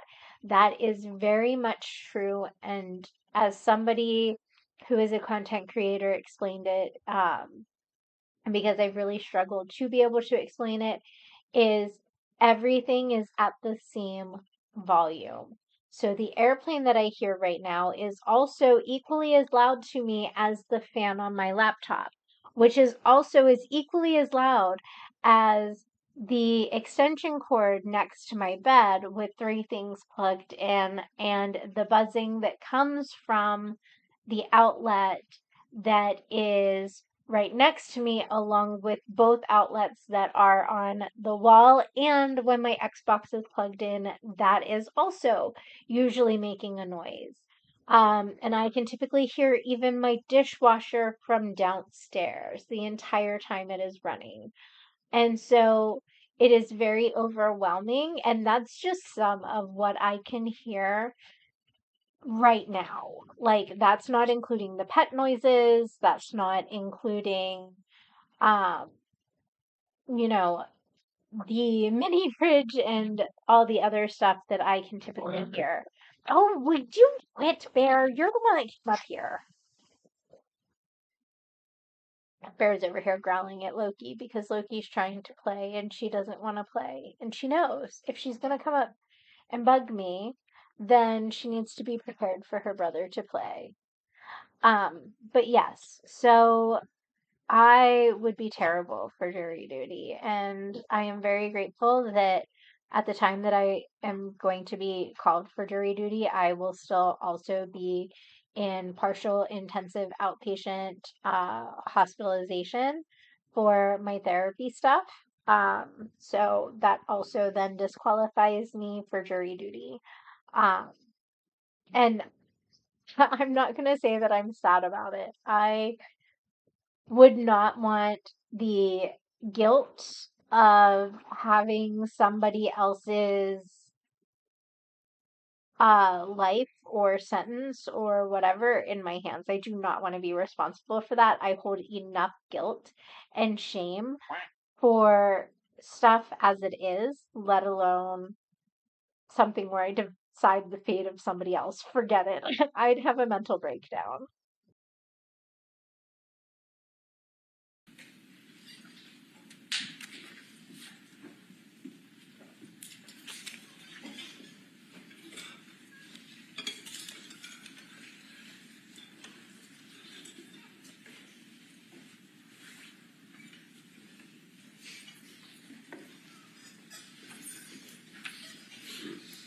All right, Mr. Hoover, go ahead.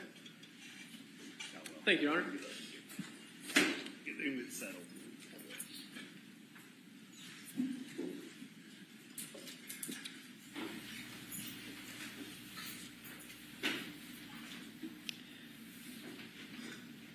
Well, before I get to this exhibit, I did want to go back and ask you about the spells one more time. So your dad was not a healthy guy.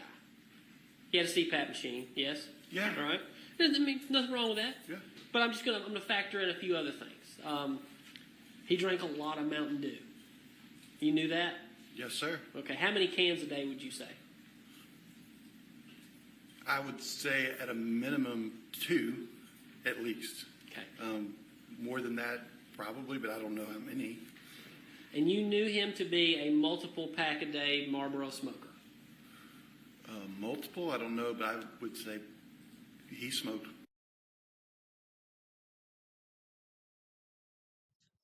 Okay, so one other quick thing about the cigarette things. They found cigarette butts out at the burn pile, and the prosecution at some point does make a fairly big deal about this, but from all the testimony that I could find, Melody did not smoke. I know during the trial, if you go back through like the live comments, everybody is talking about how everybody in that house was a smoker. But I do know for a fact that at one point Chris was a smoker, Gary was a smoker, and if I remember correctly, Scott admitted that at one point he was also a smoker. The Scott one, I am not 100% sure about, but when they were talking about the substance abuse, um, sorry, when they were talking about the substance abuse, Chris did mention that he had been a smoker at one point, um, along with the substance abuse and the alcohol. Hey, I mean, I kind of agree. If you're gonna kill the man, let him have at least one last smoke. I figured that's fair. Um, if somebody's going to kill me, please, all I ask is before you kill me, let me have one more joint. That's all. That's it. A little bit more cannabis and we're good. So yes. But I feel like the fact that Melody didn't smoke and there was cigarette butts found out at the burn pile, um, that could potentially also be one of those pieces of evidence that shows that Gary was definitely alive at some point at that burn pile, and that, he very well may have died at the burn pile and not in the house like law enforcement believe. Um, and it really makes me excited to get these documents, um, because I really want to see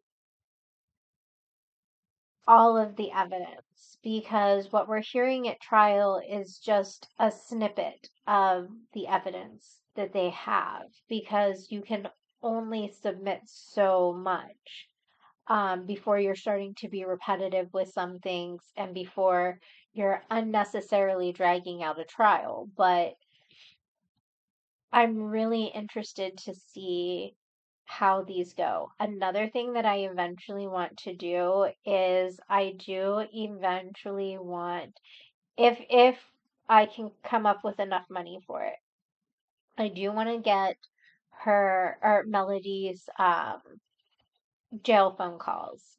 Um, I feel like that could be very telling. You'd be surprised at some of the things that people will talk about in jail phone calls, even knowing that they are recorded. Um, if you guys don't know anything about Letitia Stout, go look her up. And phone calls from prison, along with Ali Erickson, Melissa Jade, and the Ward case studies, most of which are on those Want More True Crime links, in the chat. They all have Letitia Stout jail phone calls, and the shit you hear on these phone calls is absolutely insane. Letitia Stout at one point was going for an insanity defense, and they're trying to claim that she has multiple personality disorder, and I 1,000% do not fucking agree with that, especially after hearing her phone calls. Wade Wilson is another case that you would be surprised at the shit that people say on jail calls, even knowing that they are recorded. Yes, yes. I absolutely love Jen Liu. She is amazing. Honestly, I love all of the content creators that I support. Um, I 100% back every single person on that true crime list. Now, I will also let you guys know that I do not always agree with everything that the creators that I recommend say or do, but I will tell you that I am able to put aside the things that I don't agree with, because they are amazing creators. Even when they say something that I don't agree with, we are all adults and we can all support each other and disagree at times. And I still will stand 100% behind the fact that all of these creators are phenomenal. They all try very hard to bring factual true crime stories. And I really appreciate them. I greatly appreciate their insight. Um, and a lot of these creators I have been following for ages. Um, so yes, please go support the channels that are in my links. They have amazing content, and they show sides of true crime that really makes me wonder sometimes. And they always pick the stories that you aren't sure are going to blow up or not, that just always become something. Like, I'm sorry. If Melissa Jade, if you are watching, this whole Wade wife train wreck is something that I just did not expect when Wade's trial came up.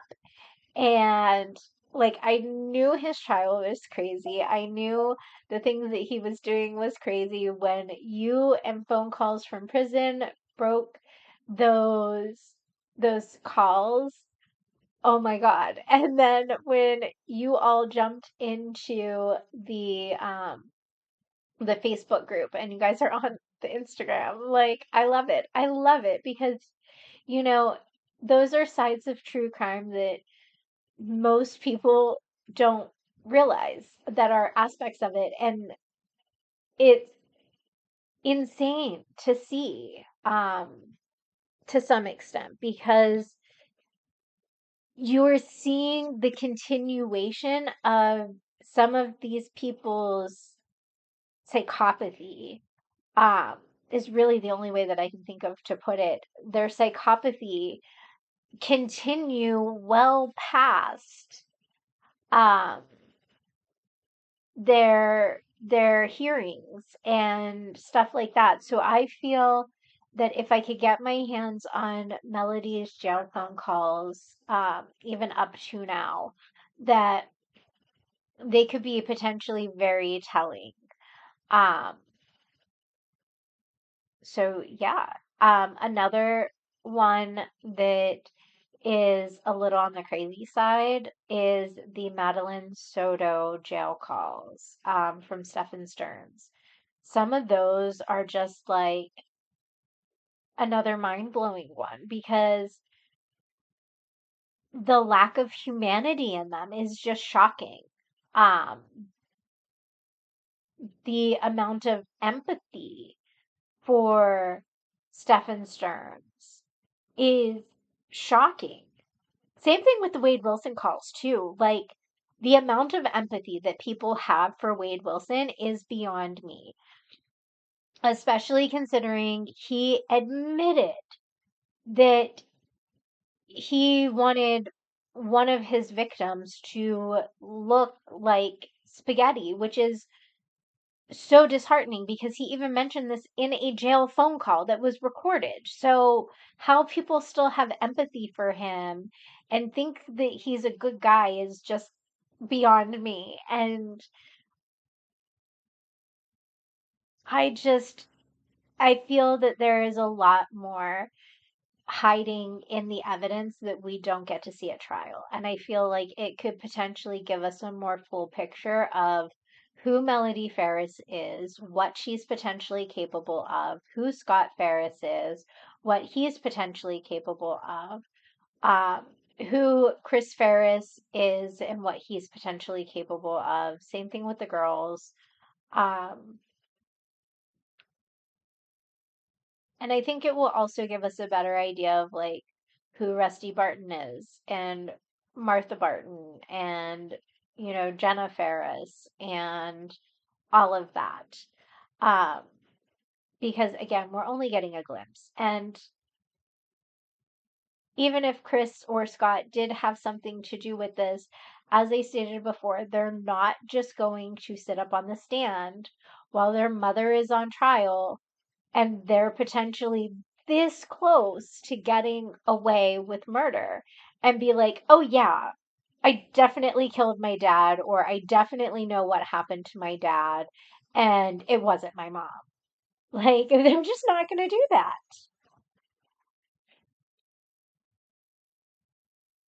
And so I feel this evidence could be super important for us. And I really can't wait to finally get it and go over it. And yes, back to the trial.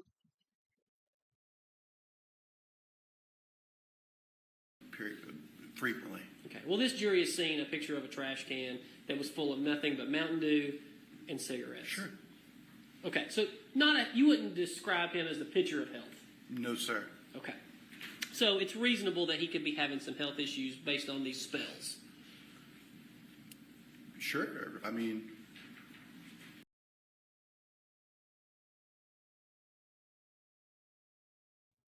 Also, they don't go into a whole lot of detail about these supposed spells, but some of what they do mention is how Gary Ferris would feel very lightheaded, very dizzy, end up with vertigo, things like that. The tobacco and the Mountain Dew is enough to lead to POTS, posterior orthostatic tachycardia syndrome, if I remember correctly. I have POTS. Now, I have POTS due to other health conditions, um, and my POTS has landed me in the hospital before. Because even getting up from my chair at my desk while I was a preschool teacher, would lead me to go from a heart rate of like 72 to 180. And then as soon as I would have that jump, I would feel lightheaded. And then I would sit down and it would immediately drop to like the 50s. Like, so caffeine can be a cause of POTS. Regular tachycardia can have some of these symptoms. It doesn't even have to be POTS.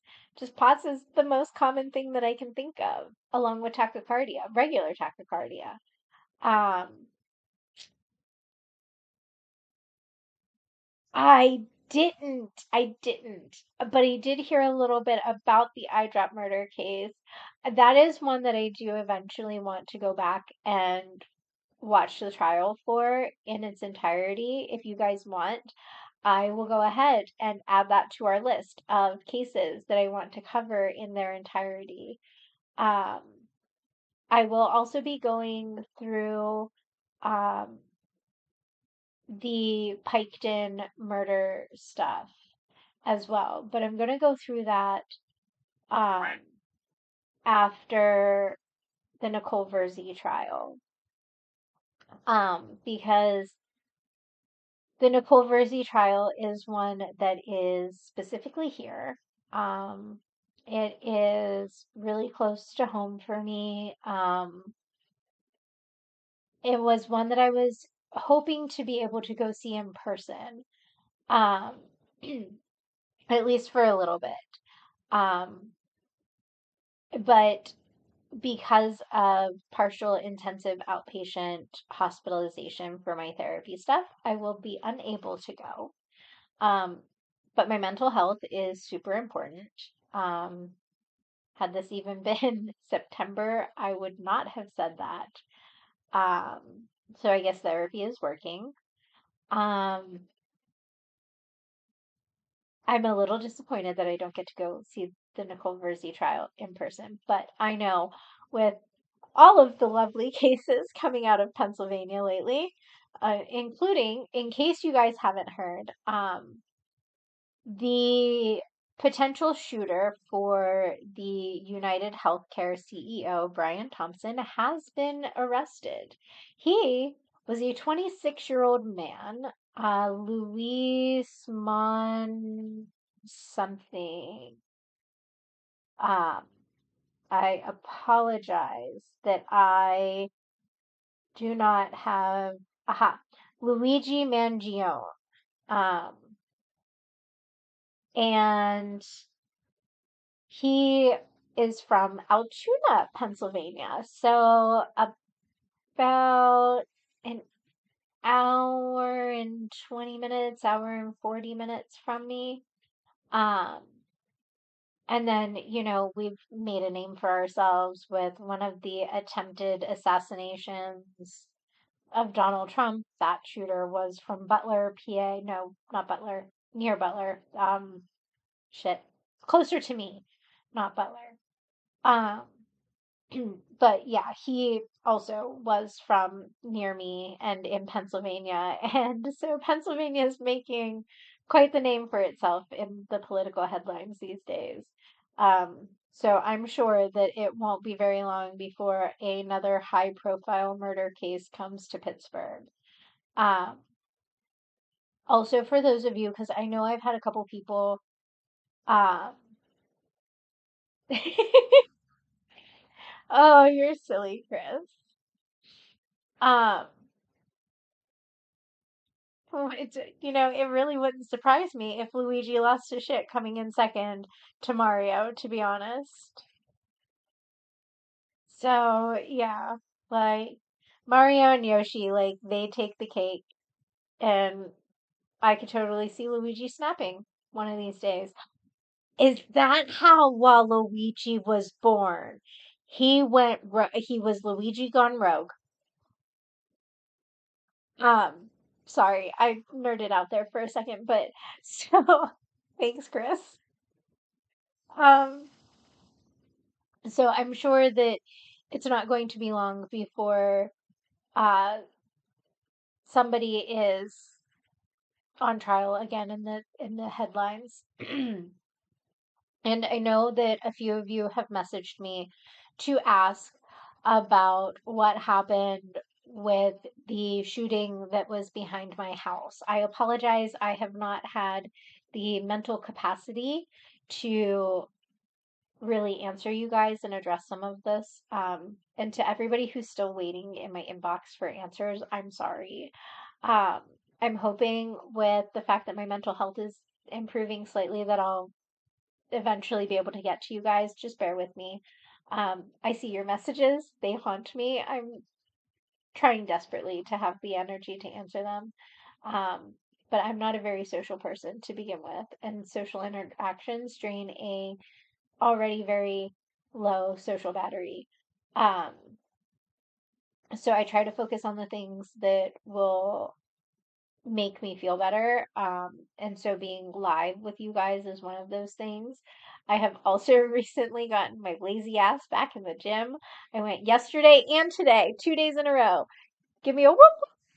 I'm really proud of myself for that. Now, tomorrow I have partial, so tomorrow and Wednesday won't be able to go to the gym. But Thursday, you guys can hold me accountable because I plan on coming live as well on Thursday um, to discuss the Verzi trial. So hold me accountable. Bug me. Be like, bitch, did you get your ass in that gym today? If not, after this live, you better skedaddle. Um, because this type of stuff helps me feel better. It fulfills a small amount of that like social need without actually having to physically be social. I have learned um that by not having my camera on, it really helps me focus on the live and the people in my chat. And it makes me feel a little less self-conscious. So, and it also helps drain my battery less. Even on like my bad communication days, they've been significantly better than the videos that are on my legitimate business page. So yes. Um, but yes, the amount of evidence that can be gleaned, the amount of information that can be gleaned from evidence makes it very important. And I think that especially in this case, because it's not 100% clear how Melody did this, if she really did do it by herself. And I think that that would help give us a better idea and insight. Now I'm going to shut up and go back to our day 4.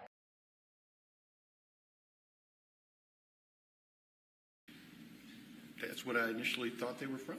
Okay. I want to talk to you now about, so kind of generally the summer of 2018 and before we get to the condo trip down in Gulf Shores. Okay. But I want to talk about your access to your father's money. You said yesterday you had a credit card and his credit card number. Are you worried that using your home address for business puts your privacy at risk? At iPostal One, we can... Yeah. All right. And you said something to the effect of, you know, I had his credit card number and I used it and he'd get mad about it. Mm-hmm. All right. And so I want to show you what is now being marked as Chris 2. Okay.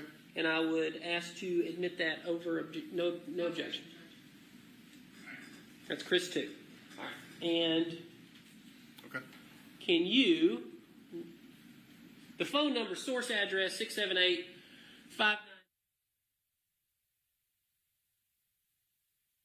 right? And then your phone number was 40. Right? So that's from your dad to you. And this is on June the 12th of 2018. He sends you this message that says, what? Your stealing money is out of control.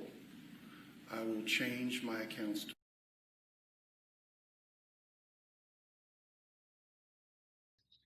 Okay, keep in mind that these text messages are Gary to other people about the money. Gary's own words state that his child is stealing money. I think that plays a significant role in this. But I promise I'm done. That's the last comment that I'm making for the moment.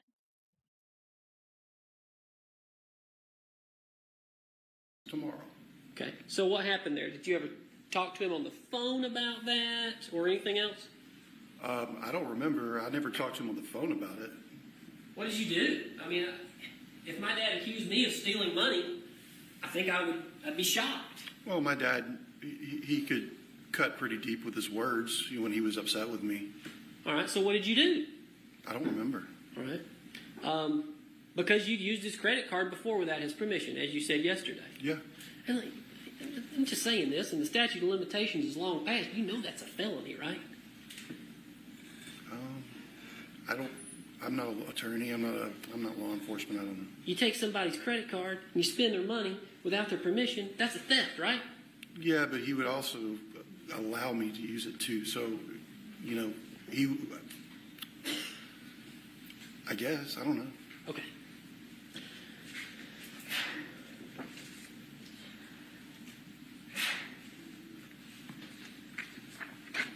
And you have no objection? No.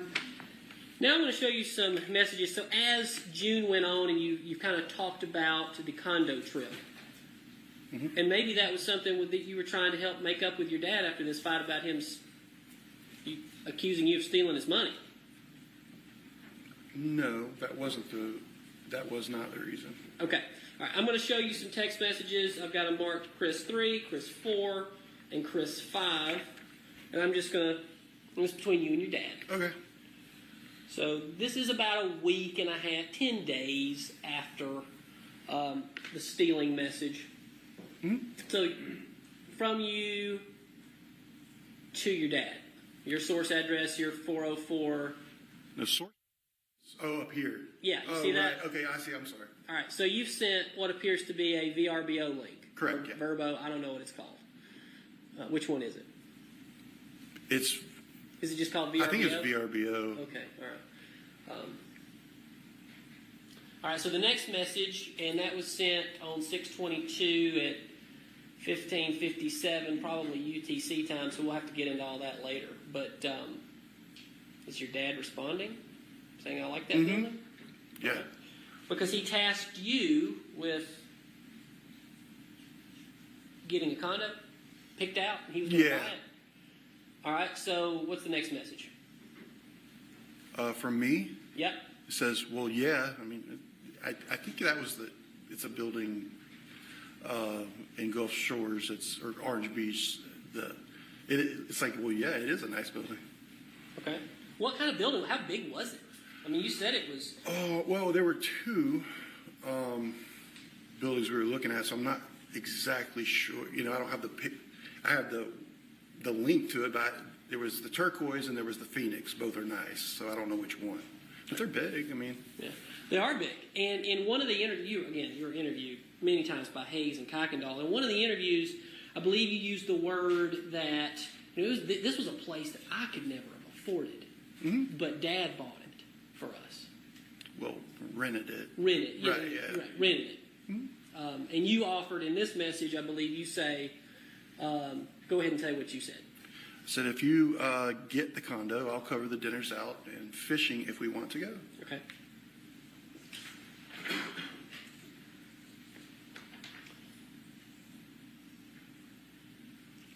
Starting at the top. This one, I believe, maybe it was a picture or something that didn't come through. It's a blank, so I'll move down. And you say, it's you saying, I can look at other condos? Does that look like? Yeah. Okay. And this, Your Honor, would be Chris 4. Any more thoughts on the beach? That's you to your dad? Yeah, So- source, yeah. Mm-hmm. Okay, so had that kind of conversation gone dark? Because this appears to be 6/26, so 4 days after. Like you and your dad hadn't talked about it, he hadn't brought it up to you. Sure. My dad's a very busy man, so it wasn't weird for him not to get back to me on certain things. Okay. And it looks like, I guess he didn't respond. And then you say, that's from you, right? Any Yeah. other thoughts on going to the Gulf? Yeah. Okay.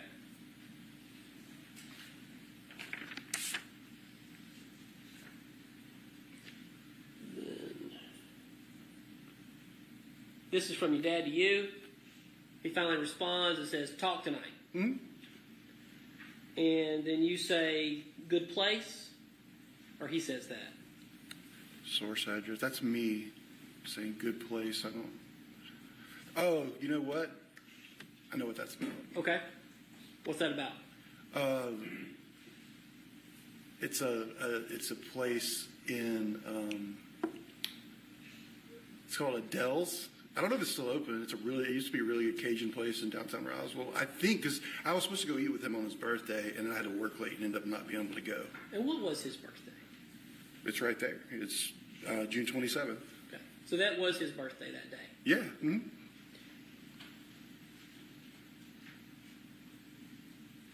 And this is your dad saying, I didn't have a chance to look at any more condo, or is that you? To your dad? That's me. Okay. Then you follow up with, sent a link to a condo last night. That would be the following day. So yeah, I guess on the 28th I did have a chance to, look. And then we're timeline-wise, just for perspective for the jury, we are now within the last week of your father's life at this point. Yes, we are. Okay. And then he said to you, or you said to him, who said what there? It looks like I texted him. I would say book through the 11th or 12th, arrive on the 7th. So get there on the 7th, and we'd leave on like the 11th or 12th. Yeah.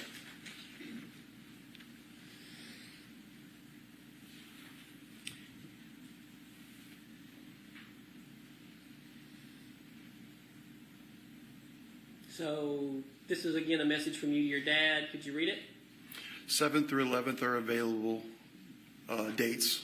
So just do that. So you send him the link. He puts in the credit card information and books it.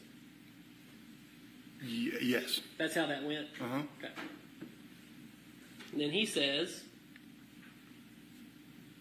I booked it. and you say, Great, will be fun.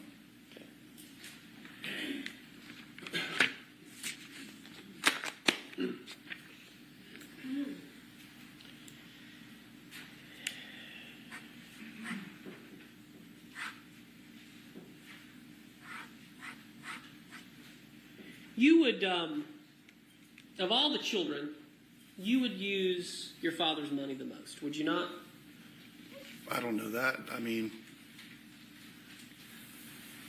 doesn't seem an unreasonable thing to say. You know, I was the only one with children, and he, like I said yesterday, he helped out a lot with that kind of stuff. Well, who else? I mean, would you say you or Scott received the most from your father? I have no idea. I mean, Scott never went to college. I did. My dad paid for it. I mean, I don't know the numbers. Okay.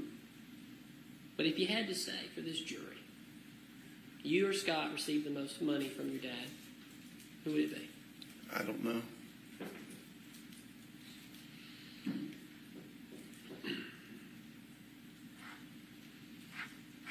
All right, let's move to July the 3rd. Well, no, scratch that. Let's back up and go to the birthday weekend. So birthday weekend, everybody's there. Everything's normal, yes? Normal for us, yeah. Yeah, I would say so. Okay.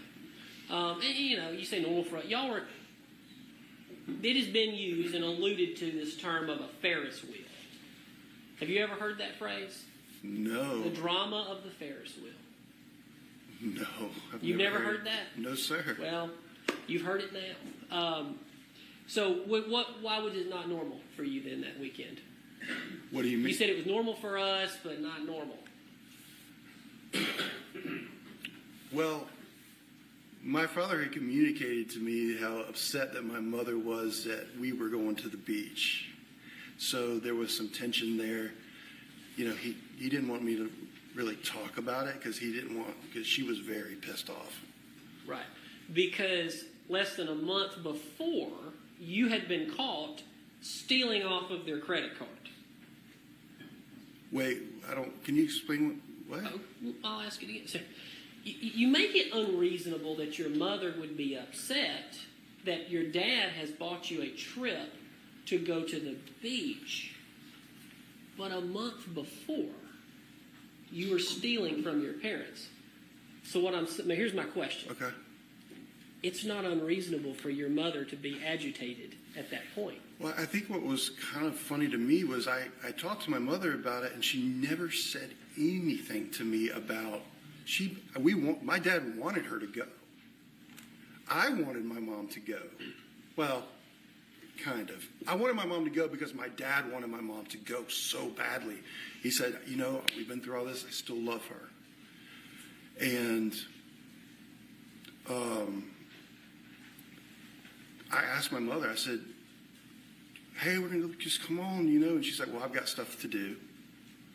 She never said, no, I'm not going because you stole money from us. She never said that to me. She never said that to you.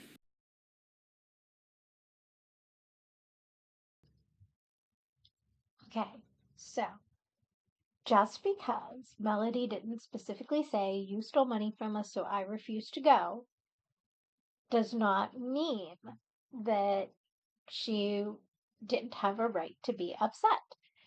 The crystal money came directly from Gary.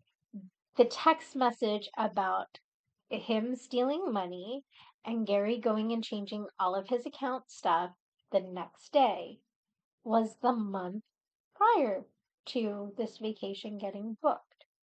Melody has every right to be pissed. Gary already brought it up. Why does she need to sit here and bring it up again? I know if my husband brought up to one of our children that he was cutting them off and that they were going to have to ask because they were stealing our money, then I know my husband's already talked to them. I don't need to reiterate it. Because my husband's word is absolutely valid as it is without me needing to sit here and be like, now keep in mind, you did wrong by us by stealing our money without asking, and your dad had to go and change his accounts and all of this. No. Like, seriously? It is joint money.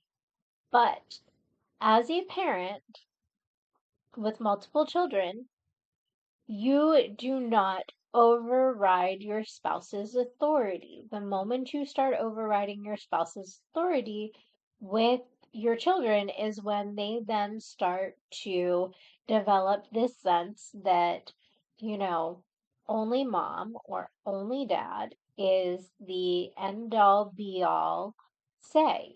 And then that's when you get children that are playing their parents and things like that. You are then also teaching them that one parent's word is better than the other parent. That, if mom's always the one to decide stuff, then when dad makes a decision, you still have to go to mom because dad's decision is going to be overruled or overridden or whatever.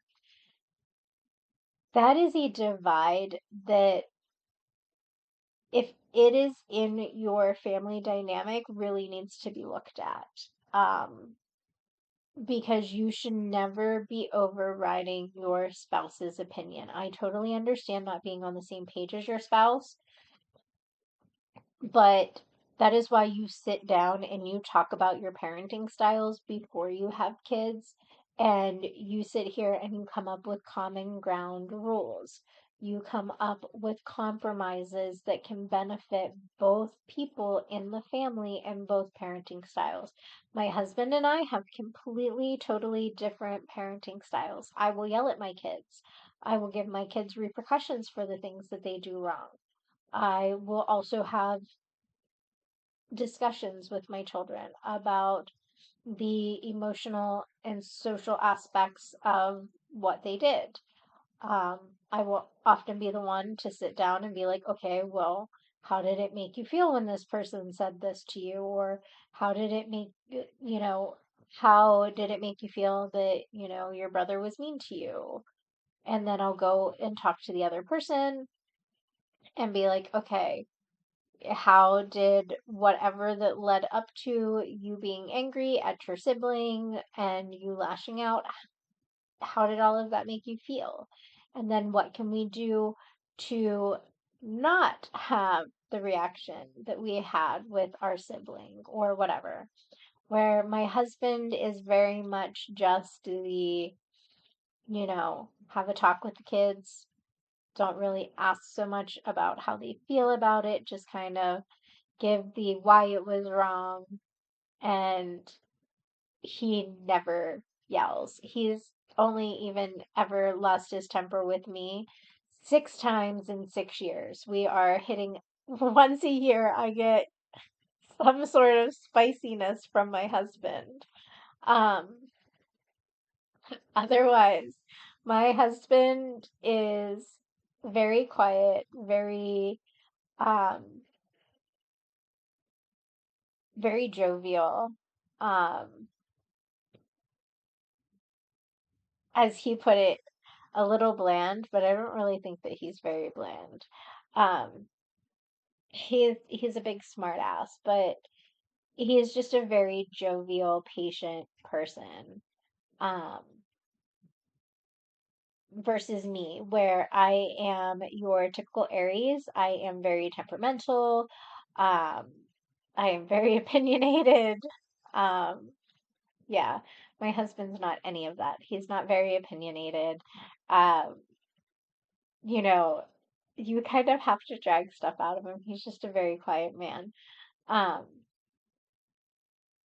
but it works because we've sat down, we've talked our expectations through.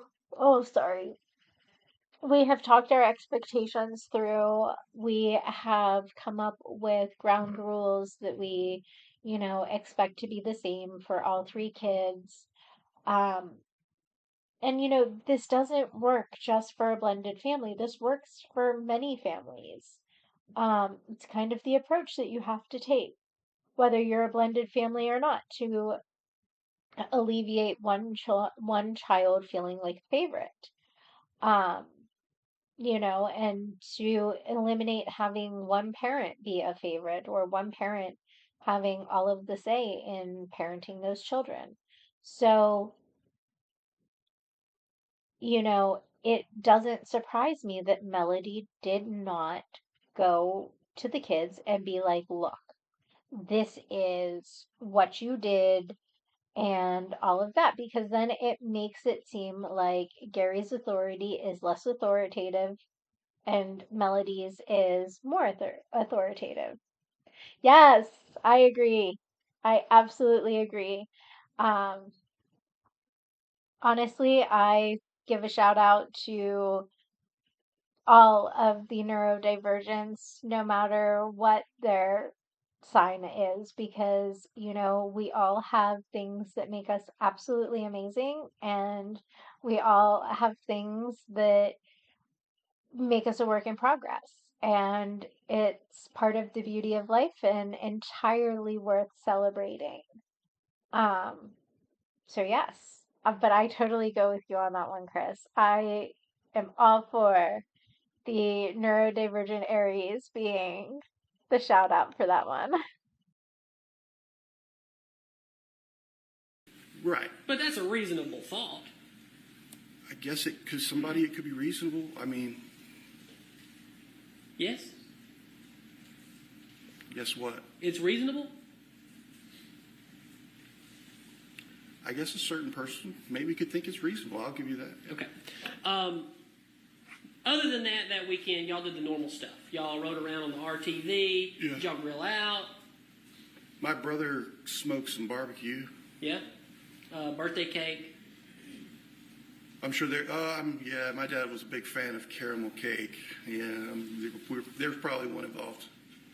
Grandma cooked a big spread. I think she made the side items. Good side on coleslaw, things like that. Yeah, we'd have coleslaw. Your mom was a good cook. Oh, absolutely. Okay.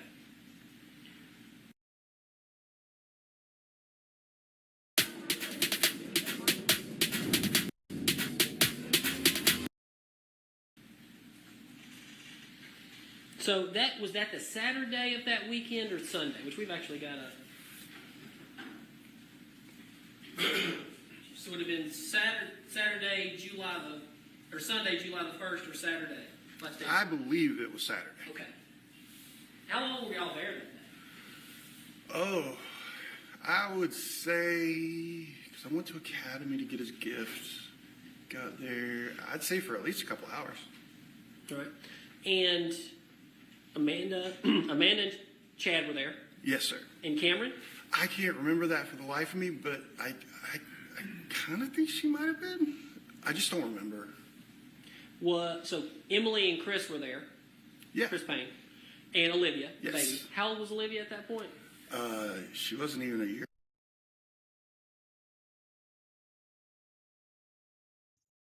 All right, I swear, after this, I'm done. But, sorry. Oh, I can't wait until this stupid cold goes away. Just a minute ago, didn't Chris say that he was the only one with children? Now, I get it. Olivia was like around a year old at the time, but dude, your sister's baby being less than a year old does not make her any less of an additional grandchild. And also, I am sorry, but your sister's stepdaughter does not make her any less of a grandchild. If that was the case, my middle child would not be my middle child. I don't call him my stepson. He is my child. There is half of the week that I help parent him. Like, seriously, come on. I hate when families do not treat the stepchildren like their children. Like they are less in the family because of the fact that they are not blood related.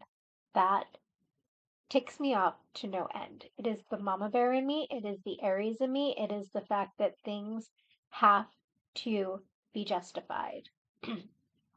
It is the autism in me as well, where everything has to be fair.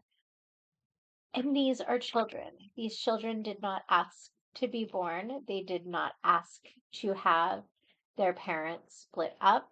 They did not ask to be included in a new family.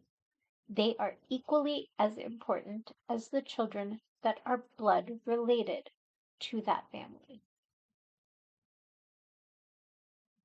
Therefore, Emily also had children for the entire time that she was with Chris, even before they got married.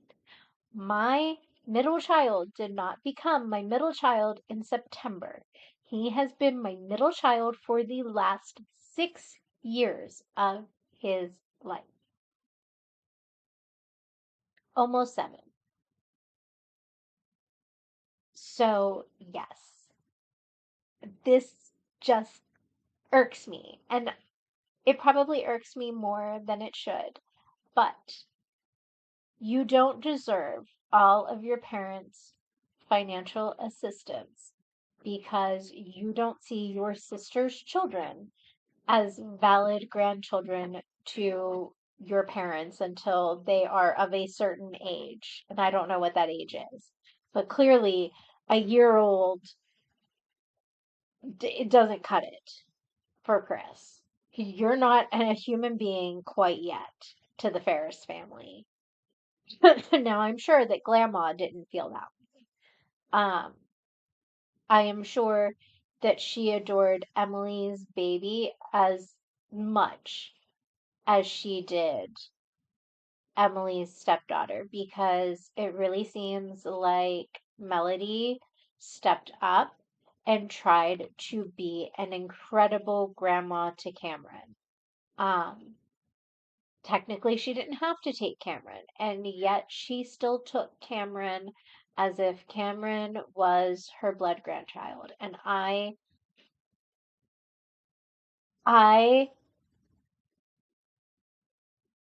am so grateful for those types of people in a stepchild's life.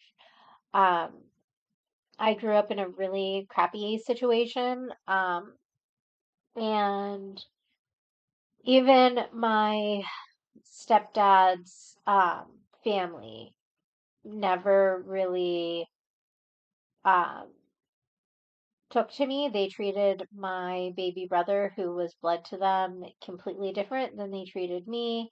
Um, and I get it. I was a teenager at the time, and my brother was just a baby. Um, but when you're a child, no matter how old you are, that type of stuff still hurts. Um, because you don't understand what makes you less valuable than the person that's blood related to them when you're just supposed to be family, you know? Um, but I see the damage that can happen, um, even unintentionally. And so it really speaks volumes to me when someone is willing to include even stepchildren, especially stepchildren and adopted children, um, into their family as if they were always part of the family. And it really speaks volumes to me when there are people like Chris on the stand who is ignoring his sister's children because one is a stepchild and the other one is not old enough to have a voice in his eyes. That to me says a lot about his personality and about the way that he views things. And I will almost guarantee that Scott has a very similar point of view. How much humanity do you have to lack in order to commit such a crime as the murder of Gary Farris was? Because to me, it is more likely the person who can't see human beings as human beings and valid family members until they have proven to be able to be useful to the family in some way, shape, or form, versus somebody who is clearly very accepting of all of the humans in their family.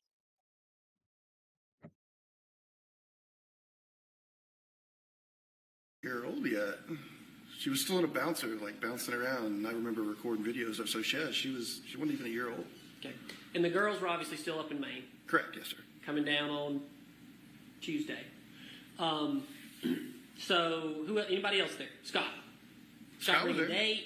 Bring a Scott was friend. there. I think Ted, his friend, was there. Ted Pierce. Yeah. Okay. Who you play golf with a lot? Yeah. Did you know Ted? Yeah. Did you ever play golf with Ted? Yes, I did. Okay. A few times. Who's a better golfer, you, Ted, or Scott? I would say me. All right. How much would you say that your brother would play golf?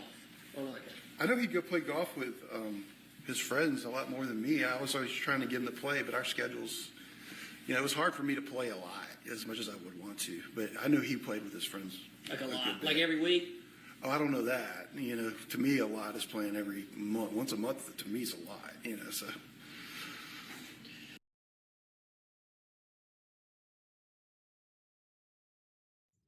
I know I promised I was done, but it is going to come out that Scott Farris was going a lot more than once a month.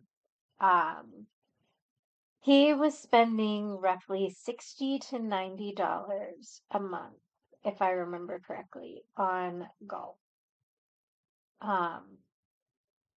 It may have been more than that. Could have been $60 to $90 a week. Now that I think back on the testimony. What it's like 69 is $60 to $90 either a month or a week. I think it was a month though. Pretty sure it was a month. Don't quote me on that quite yet. I'll probably be correcting that in like a week or so. Once we get to Scott's testimony, but yeah. And that's still like a fairly significant amount of money. Because if you're looking at $60 to $90 a month, even that is $720 a year on golf. 90 is $1,080. So, like, and that's in a year. And I get it. Like, Gary was a lawyer, he was a prominent lawyer, but that is still a lot of money to spend on a hobby in a year. See, and according to Scott's testimony, they would do, it was like Twilight Golf or something. And he said that it was significantly cheaper. He said it was like somewhere between like $20 and $30 each time or something like that, 20 to 40 something. I know that I ended up with the 60 to 90 based on whatever the amounts were that he gave. Now, I don't know what Twilight Golf even is. So please feel free to elaborate on what the hell Twilight Golf is, because like my thing